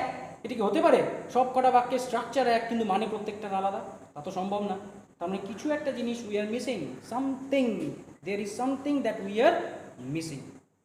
কি সেই জিনিস? সেই জিনিসটা কি সেটা জানার আগে তোমাদের আবার ভার্ব ফর্মের চ্যাপ্টারের দিকে ফিরে যেতে হবে। এটা আমি আগে কোনো সময় বলিনি, কোনো ভিডিওতে নেই, এই ভিডিওতেই প্রথম। কথাটা কি? আমাদের কাছে ভার্বের যে 4টে ফর্ম আছে, 4টা আকার আছে, present, past, past participle, present participle, এই 4টা ফর্মের মধ্যে শুধুমাত্র 2টো ফর্মের নিজস্ব মানে আছে, নিজের মানে। বাকি 2টো ফর্মের নিজস্ব কোনো মানে নেই। অর্থাৎ এই 2টো ফর্ম যাদের নিজের মানে আছে, তারা বাক্যের মধ্যে যখন বসবে তখন এরা নিজেদের মানে থাকার কারণে বাক্যে একা একা বসতে পারে। কোন কোন ফর্ম বলো তো? দেখো উদাহরণ আছে, এই দেখো একটা ফর্ম, এই দেখো একটা ফর্ম। এরা যখন বাক্যে বসছে, এরা দুজন কিন্তু বাক্যে বসার সময় অন্য কোনো ভার্বের কার কোনো হেল্প নেয়নি। প্রেজেন্ট ফর্ম আর পাস্ট ফর্ম, এই 2টো ফর্মের নিজস্ব মানে থাকার কারণে এরা বাক্যে একা একা বসতে পারে। কিন্তু বাকি যে 2টো ফর্ম আছে, একটা পাস্ট পার্টিসিপল আর একটা প্রেজেন্ট পার্টিসিপল, এরা বাক্যে কোনোদিনও ফাইনাইট ভার্ব হিসাবে একা একা বসতে পারবে না। ফাইনাইট ভার্ব মানে সম্পূর্ণরূপে প্রকাশ করবে, কারণ এদের নিজেদের কোনো মানেই নেই। তো এরা নিজেরা সম্পূর্ণরূপে মানে কীভাবে প্রকাশ করবে, যাদের নিজেদেরই সম্পূর্ণ মানে নেই? তাহলে এদের যেহেতু নিজেদের সম্পূর্ণ মানে নেই, সেই কারণের জন্য এরা যখনই বাক্যে বসবে, এরা এদের নিজেদের মানেটাকে সম্পূর্ণ করার জন্য সাহায্য হিসাবে একটা সাহায্যকারী ক্রিয়াকে নেবে। জানি আমরা এই ফাইনাইট ভার্বের মানেটাকে সাহায্য করে, আর একটু পরিষ্কার করে আসছি আমরা ভার্বের চ্যাপ্টার, দেখে নিও, ট্যালি করে দেখো। তাহলে প্রেজেন্ট পার্টিসিপল আর past participle, present participle, present participle, past participle, present participle, present participle, past participle, present participle, এরা যখনই বাক্যে বসছে, এমন একটা বাক্যের উদাহরণ নেই যে বাক্যগুলোর মধ্যে প্রেজেন্ট পার্টিসিপল আর পাস্ট পার্টিসিপল সাথে একটা করে ভার্ব নেয় নাই, মিনিমাম একটা অক্সিলারি ভার্ব নেয় নাই। এখানে তো একটা নিয়েছে, এখানে একটা নিয়েছে, এখানে তো 2টো নিয়েছে, একটা 2টো, এখানে 2টো 1 2 3টা আলাদা আলাদা ভার্বকে সাহায্য করার জন্য হেল্প নিয়েছে, মানেটাকে পরিষ্কার করার জন্য, মানেটাকে পাল্টানোর জন্য। তো সুতরাং প্রেজেন্ট পার্টিসিপল আর পাস্ট পার্টিসিপলের নিজস্ব কোনো মানে না থাকার কারণে এরা বাক্যে কখনোই একা একা সম্পূর্ণ মানে প্রকাশ করতে পারবে না, অর্থাৎ ফাইনাইট ভার্ব হিসেবে বসতে পারবে না। সম্পূর্ণ মানে প্রকাশ করতে না পারা মানেই, সম্পূর্ণ মানে প্রকাশ করা মানেই ফাইনাইট ভার্ব। তো যদি পাস্ট পার্টিসিপল আর প্রেজেন্ট পার্টিসিপল একা একা নাই বসতে পারে, তাহলে আমরা যে বাক্যগুলো বানিয়েছি সেই বাক্যগুলোর মধ্যে তুমি কি ভার্ব দেখতে পাচ্ছ? দেখো, হ্যাঁ, রাইস কি ভার্ব না, বাই ভার্ব না, মি ভার্ব না, কোনটা ভার্ব? এটা ভার্ব। আর প্রতি ক্ষেত্রে ভার্বের কোন ফর্ম ব্যবহৃত? Past participle. কিন্তু পাস্ট পার্টিসিপল ফর্মের তো নিজস্ব কোনো সম্পূর্ণ মানেই নেই। তাহলে পরে সে একা একা বাক্যে বসবে কীভাবে? ওরা একা একা বাক্যে বসতে পারে না। কাকে লাগবে? একটা অক্সিলারি লাগবে, বা একটা সাহায্যকারী ক্রিয়া লাগবে, বা একটা হেল্পিং ভার্ব লাগবেই। দেখে আসছি আমরা, প্রমাণ, লজিক আছে। তাহলে এক্ষেত্রেও আমার কী করতে হবে? লাগাতে হবে, ব্যবহার করতে হবে। এবার প্রশ্ন হচ্ছে অক্সিলারিটা কোনটা বসাবো, কী বসাবো? এই অক্সিলারির জন্য আমাদের প্যাসিভ ভয়েসের বইগুলোর মধ্যে প্রচুর আলাদা আলাদা নিয়ম থাকে। কোথাও বি, কোথাও ইজ, কোথাও অ্যাম, কোথাও আর, কোথাও বিং, কোথাও বিন, অনেক হ্যাভ, হ্যাজ, অনেক রকমের স্ট্রাকচার দেওয়া থাকে। আমরা সেই স্ট্রাকচারও দেখব না, কারণ আমি তোমাদের কথা দিচ্ছি যে আমরা একটা নিয়ম প্রয়োগ করব, এই একটা নিয়মের মারফতেই আমরা যে কোনো বাক্যের ভয়েস চেঞ্জ করতে পারব। আমি তোমাকে কথা দিয়ে রাখছি ভিডিও শুরু করার আগে, চ্যাপ্টার শুরু করার আগে। তো সুতরাং সেই একটা নিয়মের জন্য তোমাকে মাথায় রাখতে হবে, প্যাসিভ ভয়েসে যখনই তুমি মেন ভার্বের সাথে অক্সিলারি ভার্বের কথা চিন্তা করবা, তখন চিন্তা করার বসানোর কথা বলি নাই, করতে বলছি? চিন্তা করার কথা বলছি। মানে অক্সিলারি হিসাবে যখনই তুমি প্যাসিভ ভয়েসে কোনো ভার্বের কথা চিন্তা করবা, তখন একমাত্র একটাই ভার্বের কথা চিন্তা করবা। সেটা কোন ভার্ব? সেটা হবে বি ভার্ব। সেটা কোন ভার্ব? Be verb. অক্সিলারি লাগবে কারণ একা একা পাস্ট পার্টিসিপল ফর্ম একা একা বসতে পারবে না, তার জন্য অক্সিলারি লাগে। কিন্তু কোন অক্সিলারির কথা চিন্তা করব? একমাত্র একটাই, অন্য কোনো অক্সিলারির কথা চিন্তা করব না। কোন অক্সিলারি? বি, একমাত্র অক্সিলারি। কথাটা বোঝা গেছে? আশা করি মনে থাকবে। এবার এই বি অক্সিলারির আমার কাছে কতগুলো আকার আছে? আমি জানি বি ভার্বের প্রেজেন্ট আকার, পাস্ট আকার, পাস্ট পার্টিসিপল আকার, প্রেজেন্ট পার্টিসিপল আকার। তাহলে টোটাল কতগুলো আকার? এক অরিজিনাল আকার একটা আকার, 1 2 3 4 5 6 7 8, 8টা আকৃতি আছে বি ভার্বের। এবার প্রশ্ন হচ্ছে, একটা মাত্র ভার্বকে নিয়ে তো চিন্তা করব ঠিকই, কিন্তু এই একটা ভার্বেরই 8টা আকার আছে, কোন বাক্যে কোন আকার বসাবো কিভাবে বুঝবো? মুখস্থ করবো? তাহলে আর আমার বইয়ের সাথে আমার পার্থক্যটা কি থাকলো? মুখস্থ তো আমি করবো না। এবং তোমাকে আমি জানিয়ে রেখেছি যে ভয়েস চেঞ্জে কোয়েশ্চেনের মধ্যেই তোমাকে কি দেওয়া আছে? আনসার দেওয়া আছে। অর্থাৎ কোয়েশ্চেন দেখে দেখেই তুমি কি তৈরি করতে পারো? আনসারটাকে তৈরি করতে পারো। কিভাবে? দেখো, যখন তুমি বি ভার্বের আকার বসাবা, তখন তোমাকে রেফার করতে হবে কোয়েশ্চেনে দিয়ে রাখা বাক্যটার মধ্যে। তার মধ্যে কোয়েশ্চেনে দিয়ে থাকা বাক্যের মধ্যে, কোয়েশ্চেনে দিয়ে থাকা বাক্যটাকে রেফার করো, তার ভার্বের প্যাটার্নটাকে লক্ষ্য করো। দেখো এখানে মেইন ভার্বের কোন আকার বসছে? প্রশ্নপত্রে মেইন ভার্বের যে আকার বসে আছে হুবহু সেই আকারই বি ভার্বের ক্ষেত্রে প্রয়োগ করতে হবে। তুমি বলো এখানে মেইন ভার্বের কোন আকার বসছে? প্রেজেন্ট আকার। তাহলে আমি এখানেও বি ভার্বের কোন আকার বসাবো? প্রেজেন্ট আকার। আর বি ভার্বের প্রেজেন্ট আকারগুলো কি কি? অ্যাম, ইজ, আর। তোমরাই বলো রাইসের পরে অ্যাম বসবে? বসতে পারে না। কেন? আই ছাড়া অ্যাম বসে। রাইসের পরে আর বসবে? তাও বসবে না। কেন?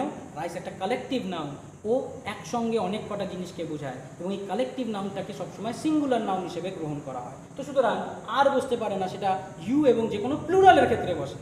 তাহলে পড়ে থাকলো রাইসের ক্ষেত্রে কার বসার কথা? ইজ। আমি জানি যে কোনো ক্ষেত্রে থার্ড পারসন সিঙ্গুলার নাম্বার হলে পরে তারপরে বি ভার্বের কোন আকারকে ব্যবহার করতে হয়? প্রেজেন্টে ইজটাকে ব্যবহার করতে হয়। তো সুতরাং আমি রাইসের পরে কি বসাবো? ইজ বসাবো। সিস্টেমটা কি? বি ভার্বকে ব্যবহার করছি কেন? কারণ পাস্ট পার্টিসিপল ফর্ম একা একা বসতে পারে না বাক্যে, ও নিজস্ব কোনো মানে নেই, সম্পূর্ণ মানে নেই। ও বসার জন্য একটা অক্সিলারিকে সাহায্য নেয়, অক্সিলারি বসাবো। অক্সিলারি হিসেবে প্যাসিভ ভয়েসে একমাত্র একটাই ভার্বের কথা চিন্তা করবো, সেটা কোন ভার্ব? সেটা বি ভার্ব। বি ভার্বের কোন আকার বসাবো? বি ভার্বের ঠিক সেই আকারটাই বসাবো যে আকারটা মেইন ভার্বের প্রশ্নে দেওয়া বাক্যের মধ্যে বসে আছে। মেইন ভার্বের প্রেজেন্ট আকার, তো বি ভার্বেরও প্রেজেন্ট আকার। মেইন ভার্বের পাস্ট আকার, তো বি ভার্বেরও পাস্ট আকার। এবার সাবজেক্ট অনুযায়ী অ্যাম, ইজ, আর নাকি ওয়াজ, ওয়্যার সেটাকে আমাকে বিচার করে নিতে হবে, যেটা একেবারে ক্লাস 1 2 3 4 5 6 7 8 7-এর মধ্যে আমাদের কী করা যায়? মুখস্থের মতো হয়ে যায়। কথাটা বোঝা গেছে? হয়তো একটু কনফিউশন আছে। তাহলে সেকেন্ড বাক্যটার মধ্যে দেখি একই রকমভাবে হয় কিনা, দেখো হয় কিনা। আবার দেখছি পাস্ট পার্টিসিপল ফর্ম একা একা বসে আছে, বুঝতে পারে না, তাহলে কাকে লাগবে? অক্সিলারি ভার্বকে লাগবে। এবার অক্সিলারি ভার্ব হিসাবে প্যাসিভ ভয়েসে আমরা একমাত্র একটাই ভার্বের কথা চিন্তা করি, সেটা কোন ভার্ব? Be verb. বি ভার্বের তো আমার কাছে 8টা আকার আছে, কোন আকারকে ব্যবহার করব দেখি। সেটাকে বোঝার জন্য আমাকে চলে যেতে হবে কোথায়? কোয়েশ্চেনের বাক্যের মধ্যে। কোয়েশ্চেনের বাক্যের মধ্যে ভার্বের প্যাটার্ন দেখব। ভার্বের প্যাটার্নটা কি দেখতে পাচ্ছি? মেন ভার্বের শেষে আইএনজি যুক্ত হয়েছে এবং তার আগে বি ভার্বের প্রেজেন্ট ফর্ম বসছে। আমরা মেইন ভার্বের জায়গাতে শুধুমাত্র কাকে ব্যবহার করছি? বি ভার্বকে, তাই না? তাহলে এখানেও আমি মেন ভার্বের জায়গায় বি ভার্বের কথা চিন্তা করব। তাহলে এখানে মেন ভার্বের শেষে আইএনজি বসছে, তার মানে এখানে বি ভার্বের শেষে আইএনজি বসবে। বি ভার্বের শেষে আইএনজি মানে কি বসবে? বি। দেখো মেন ভার্বের শেষে আইএনজি, তাহলে বি ভার্বের শেষে আইএনজি বসালাম এবং তার আগে বি ভার্বের প্রেজেন্ট ফর্ম বসছে, বসছে কিনা? তাহলে এখানেও আমি তার আগে বি ভার্বের প্রেজেন্ট ফর্ম বসাবো। বেস্ট প্রেজেন্ট ফর্মগুলো কি কি? এইগুলো। আর রাইস কালেকটিভ নাউন হওয়ায় এটা কি হয়ে যাবে? বোঝাতে পেরেছি? আশা করি কিছুটা ক্লিয়ার হয়েছে। থার্ড বাক্যে যাই, দেখি একই নিয়ম হয় কিনা। পাস্ট পার্টিসিপল ফর্ম একা একা বসতে পারে না, লাগবে একটা অক্সিলারি ভার্ব। প্যাসিভ ভয়েসে অক্সিলারি হিসাবে একমাত্র একটাই ভার্বের কথা চিন্তা করব। কি চিন্তা করব? কোন ভার্ব? Be verb. বি ভার্বের আবার 8টা আকার, কোন আকারকে বসাবো সেটা জানার জন্য আমাকে দেখতে হবে যে বাক্যের ভয়েস চেঞ্জ করছি সেই বাক্যটা প্রশ্নের মধ্যে কি আছে, কোন আকারে ভার্ব বসে আছে। তাকাই ভার্বের প্যাটার্নটাকে দেখি। ভার্বের প্যাটার্ন দেখতেছি মেইন ভার্বের পাস্ট পার্টিসিপল এবং তার আগে হ্যাভ ভার্বের প্রেজেন্ট ফর্ম বসে আছে। আছে কি না? আছে। হ্যাভ ভার্বের প্রেজেন্ট ফর্মের মধ্যে হ্যাভও হতে পারে, হ্যাজও হতে পারে। তাহলে এটা হ্যাভ ভার্বের প্রেজেন্ট ফর্ম বসে আছে। আছে। তাহলে মেইন ভার্বের পাস্ট পার্টিসিপল, তার আগে হ্যাভ ভার্বের প্রেজেন্ট ফর্ম। আমরা তো মেইন ভার্বের জায়গায় কোন ভার্বকে ব্যবহার করছি? বি ভার্বকে। তাহলে এখানে মেইন ভার্বের পাস্ট পার্টিসিপল, তাহলে এখানেও আমি বি ভার্বের পাস্ট পার্টিসিপল বসাবো। বি ভার্বের পাস্ট পার্টিসিপল কোনটা? এটা বসালাম, বিন বসেছি। তার আগে হ্যাভ ভার্বের প্রেজেন্ট আকার, তাহলে এখানেও আমি কি বসাবো? হ্যাভ ভার্বের প্রেজেন্ট আকার বসাবো। আর হ্যাভ ভার্বের প্রেজেন্ট আকারের মধ্যে কটা ভার্ব আছে? হ্যাভ হতে পারে, হ্যাজ হতে পারে। পাস্ট আকার had, past participle had, present participle having. তাহলে হ্যাভ ভার্বের প্রেজেন্ট আকার হ্যাভও হতে পারে, হ্যাজও হতে পারে। হ্যাভ বসবে আই, ইউ এবং যে কোনো প্লুরালের ক্ষেত্রে, আমাদের জানা আছে, ছোটবেলার জানা। আর হ্যাজ বসে থার্ড পারসন সিঙ্গুলারের পরে। রাইস তো third person singular, collective noun হওয়ার কারণে। তারপরে এখানে হ্যাভকে বসাবো না হ্যাজকে বসাবো? হ্যাজকে বসাবো, কারণ এখানে কে বসেছিল? মেইন ভার্বের আগে হ্যাভ ভার্বের প্রেজেন্ট ফর্ম বসছিল। তাহলে এখানেও আমি বি ভার্বের আগে হ্যাভ ভার্বের প্রেজেন্ট ফর্ম বসাবো। তাহলে কি হয়ে যাবে? হ্যাজ বসবে। দেখো কেন বলছিলাম বি ভার্বকে লিখবো না, বি ভার্বকে নিয়ে চিন্তা করব। তার কারণ এই বাক্যগুলোর মধ্যে বি ভার্ব ছাড়া অন্য কোনো অক্সিলারি নাই, কিন্তু এই বাক্যটার মধ্যে কিন্তু বি ভার্ব ছাড়াও আরেকটা অক্সিলারি ভার্ব আছে, হ্যাভ ভার্ব। আছে কি না? তো যে কারণে আমরা কখনোই বি ভার্বকে লিখবো মনে রাখবো না, অক্সিলারি হিসেবে বি ভার্বকে বসাবো মনে রাখবো না। আমরা মনে রাখবো বি ভার্বকে নিয়ে চিন্তা করব, অক্সিলারি হিসেবে বি ভার্বকে নিয়ে চিন্তা করব। আর বি ভার্বের কোন আকারটা বসাবো? কোয়েশ্চেনের মধ্যে ভার্বের যে আকার বসে আছে হুবহু সেই আকারটাই আমি কার বসাবো? বি ভার্বের বসাবো। কথাটা বোঝা গেছে? আশা করি আমি বোঝাতে পারছি, কিছুটা হলেও বোঝাতে পারছি। চলে আসি লাস্ট বাক্যে। আমি বলছিলাম 4টা বাক্য করে যাব, আমি 4টা বাক্যই কমপ্লিট করতেছি। চলে আসি লাস্ট বাক্যে। সেখানেও দেখতে পাচ্ছি rice is eaten by me লেখার পরে ইটেন পাস্ট পার্টিসিপল ফর্ম একা বসে আছে। অক্সিলারি হিসেবে আমাকে কোনো একটা বাক্যে লাগবে, কারণ পাস্ট পার্টিসিপল ফর্ম একা একা মানে তৈরি করতে পারে না সম্পূর্ণ, তার জন্য অক্সিলারি লাগবে। প্যাসিভ ভয়েসে অক্সিলারি হিসেবে বি ভার্বকে নিয়ে চিন্তা করব। কি চিন্তা করব? বি ভার্বের কোন আকার বসবে, কেমন ধরনের আকার বসবে। তার তো আমার কাছে অনেকগুলো আকৃতি আছে, সেটাকে বোঝার জন্য আমি কোথায় রেফার করব? কোশ্চেনে দেওয়া ভার্বের প্যাটার্নে। কোশ্চেনের মধ্যে ভার্বের প্যাটার্নটা কেমন আমি দেখতে পাচ্ছি। মেন ভার্বের শেষে আইএনজি, তার মানে বি ভার্বের শেষেও কি যুক্ত হবে? আইএনজি বললাম। তার আগে বি ভার্বের পাস্ট পার্টিসিপল, তাহলে এর আগে আমাকে কি লাগাতে হবে? বি ভার্বের পাস্ট পার্টিসিপল। ঠিক যে আকারটা বসে আছে ঠিক সেই আকারই লাগাবো। তারও আগে হ্যাভ ভার্বের প্রেজেন্ট ফর্ম, তাহলে এরও আগে আমাকে কি লাগাতে হবে? হ্যাভ ভার্বের প্রেজেন্ট ফর্ম। আর সেটা দুটোর মধ্যে রাইসের পরে কে বসে? হ্যাজ, থার্ড পারসন সিঙ্গুলার হওয়ায়। তাহলে ভার্ব ফর্মটা কি দাঁড়ালো? Rice has been being eaten by. কথাটা কি বুঝাতে পারলাম না পারলাম? তাহলে প্রথম বাক্য দাঁড়ালো rice is eaten by me, দ্বিতীয়টা rice is being eaten by me, তৃতীয়টা rice has been eaten by me, চতুর্থটা rice has been being eaten by me. এই 4টা বাক্যের মধ্যে থেকে এতক্ষণ পর্যন্ত আমরা যে কাজগুলো করলাম, এবার গিয়ে আমাদের সম্পূর্ণ কাজ কমপ্লিট হলো ভয়েস চেঞ্জ করা।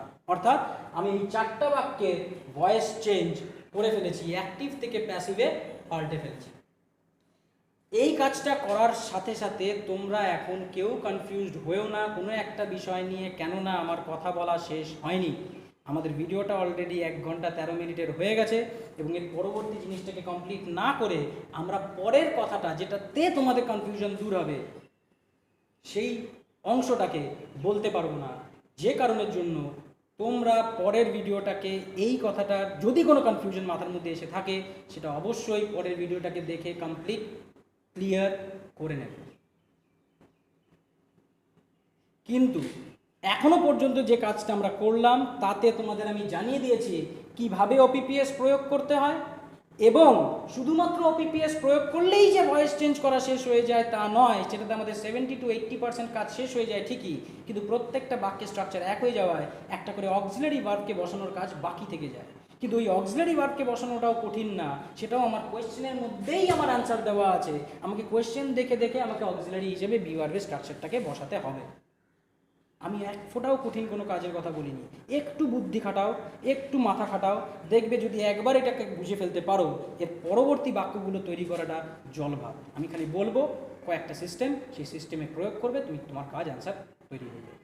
আমাকে কিছু করে দিতে হবে না, তুমিই করতে পারবে। বাট যদি এই সংক্রান্ত কোনো কনফিউশন এসে থাকে, স্বাভাবিক আশা, কেননা তোমরা যদি জেনে থাকো কিছু কথা, সেই কথাটা জানা সত্ত্বেও তার পরবর্তীতে আমি কথাটা বলিনি এখনও পর্যন্ত, কনফিউশন আসতে পারে, কিন্তু ভিডিওটাকে আমি শেষ করে দিচ্ছি। তো সেই কারণে পরের ভিডিওটাকে কন্টিনিউয়েশন হিসাবে চলবে। ততদিন পর্যন্ত এই অংশটাকে কমপ্লিট শেষ করে আগামীকাল আমরা আবার নতুন একটা ভিডিও আপলোড করব, যেটার মধ্যে তার পরবর্তী পর্যায়ের আলোচনা চলতে শুরু করবে।